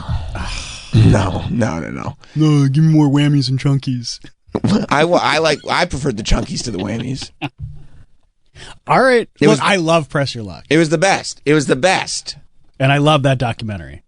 Oh, because you find out that this guy... And I think because, we're also obsessed with that movie Quiz Show. Like... Yes. I've always thought it was peculiar that they took it so seriously. Like that they had to open a congressional hearing to find out if people are cheating on this TV game show. Like, who cares? It's a TV game show. It's entertainment. It doesn't matter. It's not a real thing. But back then, everything was so serious. On 21? So they had to see if 21 was set up. It couldn't be one of the Van Burens. Couldn't possibly be cheating on this game. Charles Van Buren was it Van Buren or Van Doren? I think it was Van Buren. Van Buren. Yeah. It couldn't have possibly been cheating. It was gang activity. What was gang activity? Van Burens. They were in a gang. Oh, yeah. That's where I know that name from. But yeah, it was like this whole thing. And they actually were cheating, and you go, oh, okay, this is very interesting. But then you watch this this Pressure Luck thing, and you realize that the guy wasn't cheating. He was just obsessed with this show. He was just this psycho that would go home, record every episode of Pressure Luck, which I don't blame him for doing that, like on VHS tapes. You were doing that anyway. I was doing it anyway, but I was just doing it for entertainment purposes. He actually had a plan. Like, he would watch the board, and he realized that there were only 5 patterns, that it wasn't randomized. The games weren't randomized. There were only 5 patterns that the lights would light up each square that either had a prize or a whammy on it. So he memorized all 5 patterns like a maniac. And then he went in, he got on this show, and he did so well that they couldn't air it in one time slot. So he didn't get to do multiple days because he had won more money than is allowed. Like, you could come back on that show for multiple days if you won, but the cap was at $25,000. And in one sitting, he got up past $100,000. So they were like, well, you can't come back, but as long as you're still spinning, you're still in the game. So they had to take this game show that was supposed to be a 30-minute game show and cut it into 2 parts. And air it over 2 different days because he was just sitting there, spin again, hitting no whammies, just in the zone. And people were like, what's going on? Tried to accuse him of cheating. Turns out he wasn't cheating. He just memorized all this stuff. He changed the game forever because then they did. First, they developed new patterns that they'd refresh every 30 days. Then they had to actually randomize it. He was the only guy that was ever able to do this, but he was able to do this, and boy, did he get a lot of cash out of that network. And it wasn't cheating. I don't consider it cheating. No, definitely not cheating. He figured out that if you put effort, like a crazy amount of effort and work into this thing, you can outsmart the network. And I think maybe that's why I like it. That's why a lot of people like the story so much, because it's just this guy who did legit drive an ice cream truck, who just figured out this little loophole and dedicated himself to being smarter than the network for this little thing. Everybody loves an underdog story. That's right. Everybody loves when the little guy gets one over on the big guy. Yes. Now seeing this and seeing what Patty Harrison wore in the movie. I mean, she's perfectly casted. Perfectly casted. Because I forgot. I haven't seen this in years. No. But also the guy, I mean... he was kind of a scammer. He spent the rest of his life just trying to figure out other ways to get rich quick, and ended up losing everything. But we just talk about the prices, the pressure luck day. That's all. Trevor in Maine. What's up, Trevor? Hey, Sam. I was going to say, don't know if I just had the whole movie spoiled for me at this point. I got excited about this movie when I saw the trailer. No, they actually, the movie itself doesn't go over the whole story, doesn't go over what happened after Pressure Luck, doesn't go over any of it. Oh, thank God. Yeah. Okay, cool. Because I was excited for the movie, so you should see that's it. good to know. You should see it. Awesome. I was going to say, being fairly young, I just, recall going to the daycare, just being obsessed with Press Your Luck.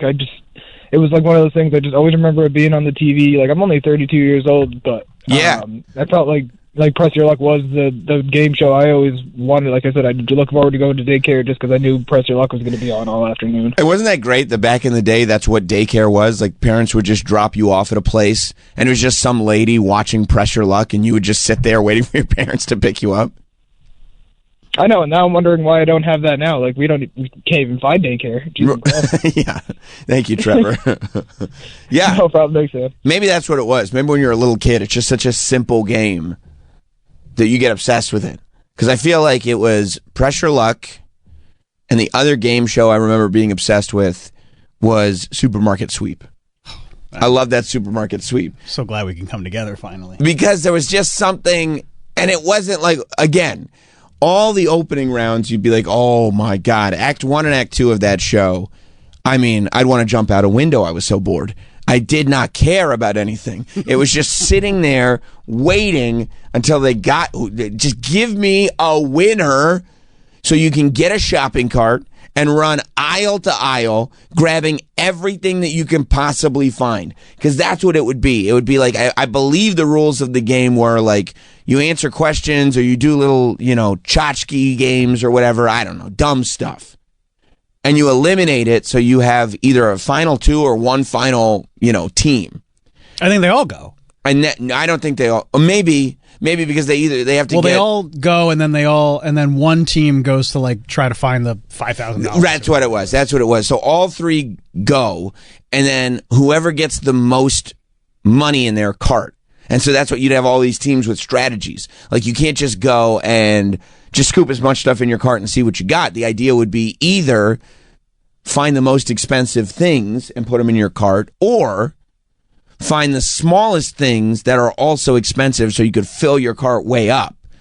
And then it was something like whoever had the biggest dollar amount. Yeah, that's then they got to go and find the hidden clue things. But because it reminded me of the Super Toy Run that Nickelodeon would do once a year. Oh, that's right. Where you get to go, anything where you get to go in a store with a shopping cart and just fill that shit up. I loved that as a kid. Well, yeah, because you're living out a dream. Yeah, because that's all I would want to do. Because I go to a store, I could look at this shopping cart, and all I'd want to do is clear shelves and put it into the shopping cart. I'd be like, Mom, if we got 5 turkeys, we're in good business. That's what we need to do. We need to go to the meats. We need to get to the meats. We need to get turkeys and ribs. She goes, they'll spoil. And you're like, no, we just want highest value. Yeah, no. This is for later. Yeah. And they really made this game show set look like a grocery store. Yeah. Paul Walter Hauser should do a movie about Supermarket Sweep. There's no scandals specifically about this game show, but just like this is a guy who one time did Supermarket Sweep, I would watch that movie. He'd be a contestant. Okay. Yeah, I would watch that movie. And they all clap for themselves as they're running on. I mean, this is great. Pre-internet, it would just be like, I'm sure there were like under the table deals, whatever. If you could get yourself, there was something special about the time where if you could get yourself on TV, people were going to watch. Mm-hmm. What else is there to do? There's no way Supermarket Sweep. First of all, Supermarket Sweep could not survive now because they'd show this setup and everybody would be watching going, why don't you just Instacart? I don't understand. They tried to do it a couple years ago. Nobody cares. With Leslie Jones was the host. Right. It was on Netflix. Well, that's the other thing. Leslie Jones is such a big personality. You got this guy with the toupee getting up there. This is what you want. The classic game show host. We don't have these classic game show hosts anymore. I think this is Johnny Gilbert. Johnny Gilbert is the fucking guy. People don't know. You go on with an earth tone shirt. No, that's not him. Okay, so not Johnny Gilbert. I don't even like that guy. You go in, this guy hosts Supermarket Sweep. He'd go in and there he is, David Ruprecht. David Ruprecht rules. And this is all he did. You know what I mean? Like this is what he was born to do. Hold those index cards and just present the show. You don't have to do anything. Just present the show. How much you think cornflakes cost? Tell me.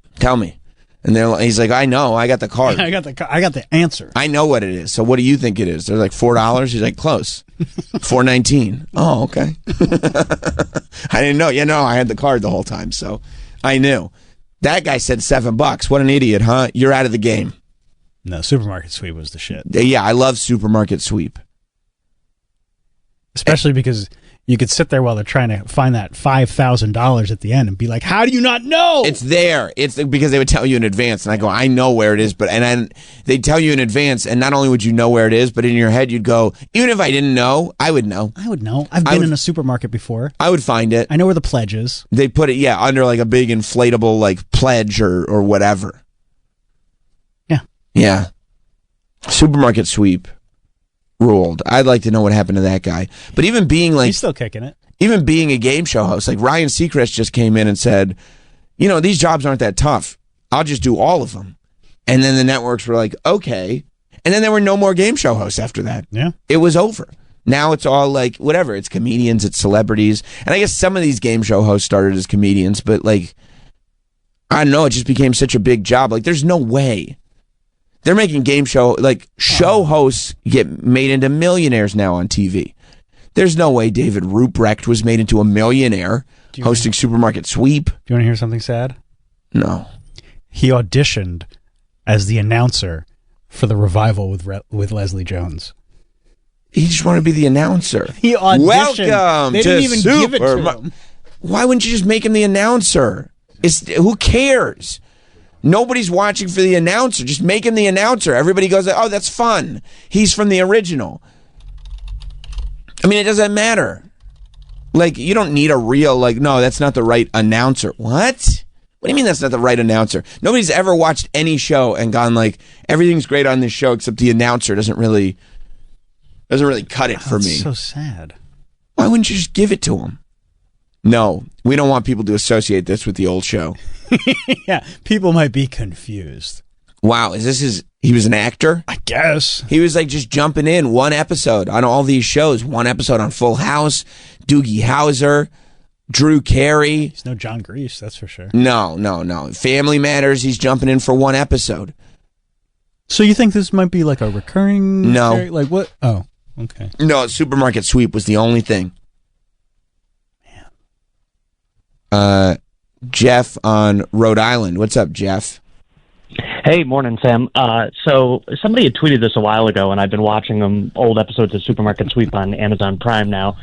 But basically, all these lesbians and gay couples or contestants would try to basically hide that they're lesbian or gay and say, oh, we're just friends or we're coworkers. But you could tell the whole time the vibes, and it was the funniest damn thing. Yeah, no, that's true. First of all, I think Supermarket Sweep is kind of a gay show, not in a negative way, just like, I could see it. And and I do that is but that's not just Supermarket Sweep. Like, that was a staple of the time. Like, everybody had somebody in their family that you'd meet. It was either an uncle or an aunt, that they would have a friend that they would bring to every family gathering. And you're like, Aunt so-and-so is bringing her friend, is bringing her roommate, is bringing whatever it is. And yeah, I guess Supermarket Sweep was the show that encapsulated that. Thank you, Jeff. I mean, yeah, I had an aunt that forever, like, it was like, this is... Oh, I thought you were going to say something else. I had a friend. I had a business partner. Yeah. This is her friend. This is her roommate. This is whatever it was. Yeah. And then, like, much later in life, you go, oh, I see. Like when Homer's sitting in the gay bar. Right, exactly. That's what it was. Oh, look at this. The gay Supermarket Sweep business partners from the 90s have a wilder story than you know. Yeah, they went on Supermarket Sweep. They presented themselves as business partners, even though Mark does not look like anybody's business partner. I don't know how I get any business done with Mark in the room. Nope, not with that chest. No. Yeah. I think this is what they do on Shark Tank now, they too. were business partners who, quote, design sets for plays. Come on. It was almost like a way of like letting the adults know, hey, this is what's going on. But like everybody was so family values and worried about, think about the children, that it was just kind of like a tip of the hat. Like, you know what we're saying, right? That's great. Yeah. But yeah, he's whoever called with that is right. There was so many. Yeah. That came out a few years ago.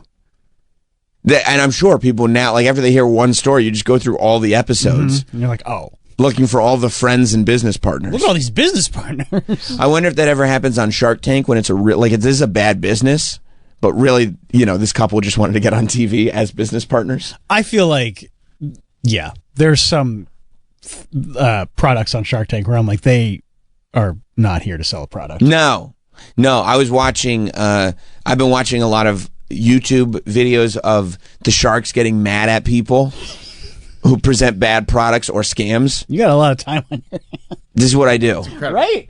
This is what I do. This is what I've been watching. This guy's busier than anybody that I know. And then he's like, yeah, I've been watching a lot of YouTube videos of just clips of Shark Tank. I love Shark Tank. And now I know you do. Shark Tank, Spice Girls videos. You watch Spice Girls videos? You watched a documentary on Remember, Spice I watched Girls? a documentary. I did that while I was driving. To be fair. Oh, my God. That probably explains what the free time is, though. I was driving. Why and don't I you was just like turn the radio off and just relax? Yeah. Why do you was need this constant stimulation? Well, I was Right? relaxed. It is a constant simulation. He doesn't want to be alone with his thoughts. Did you know that there were rumors that Ginger and Scary were dating? Yeah, you told us. Yeah. But did you know before I told I you? did not. No, I did not. That's what I'm saying. I So don't Learn care. something new every day. I'm like, holy shit. That's crazy. And I go, one day this will come up in conversation. I'll be glad I knew this. And it did. And this is the second time now. Just turn your brain off for a little Just while. relax, dude. Well, look, I'm gonna, this is gonna surprise both of you because I know that, like, You're going to say something mean. for No, you don't say guys, anything mean. no, I won't. I know for you guys, some of this stuff is a real struggle, but for someone like me, it doesn't take as much brain power as you think to watch a Spice Girls YouTube documentary. No, I know. I know it's that like, you it's guys, all- it's- you it's go the into full, constant you go stimulation. into full concentration mode and try to like for a lot of people, they're like, oh, I'm reading this book in a foreign language, and for you guys, it's like, yeah, I'm watching this Spice Girls documentary on YouTube. It takes all the brain power I have. Yeah, I totally get it. But you guys have to look at it from my perspective, where it is actually shutting off your brain and watching this nonsense content. You just don't like silence. I Yeah, don't think. you don't like just... You don't like just... Is that what you guys do? Sit in dark rooms in silence? No, but like if I'm driving, sometimes Like if- I won't have the radio on. I'll just have the window down, just listen to the air blow through, just relaxing, just chill your brain out. It's cold. It's not that cold. I'm not rolling the windows down. Yesterday was pretty nice. I didn't watch the Spice Girls doc yesterday. Oh, okay. Okay, fair enough. You know I watched a while back. I You're told right. you about it. You're right. I'm sure it was cold. Couldn't have the window down. Now I'm just stuck in here. Whatever happened? Why did Ginger leave the Spice Girls? I say to myself, why did that happen? I remember when that guy came in with the electric shock bracelet and everybody got so pissed on him on Shark Tank. How pissed did they get? Let me watch that again. Just decompress. Let's talk about 7 minutes of decompression. I'm like, oh, just get to watch them get mad at Pavlok again. It was a terrible idea. You know what he said? He said, to break your bad habits, you wear this bracelet that electric shocks you. And every time, like if you're trying to stop yourself from biting your nails, every time you bite your... Every time you bite your nails, you press the button on the bracelet and it shocks you. Oh, what? And then they go, well, if you're disciplined enough to press the button, why wouldn't you just be disciplined enough to bite your nails? And he goes, well, and Mark Cuban had this great moment where Mark Cuban's like, because he knows it's a scam. And he goes, what's the success rate on this? And the guy goes, well. Oh, Mark hates that. He hates it. And he goes, well, if you don't want it to work, it won't work. And Mark goes, oh, wow. Oh, I see. Of course. I don't know if he got burned by something or if somebody in his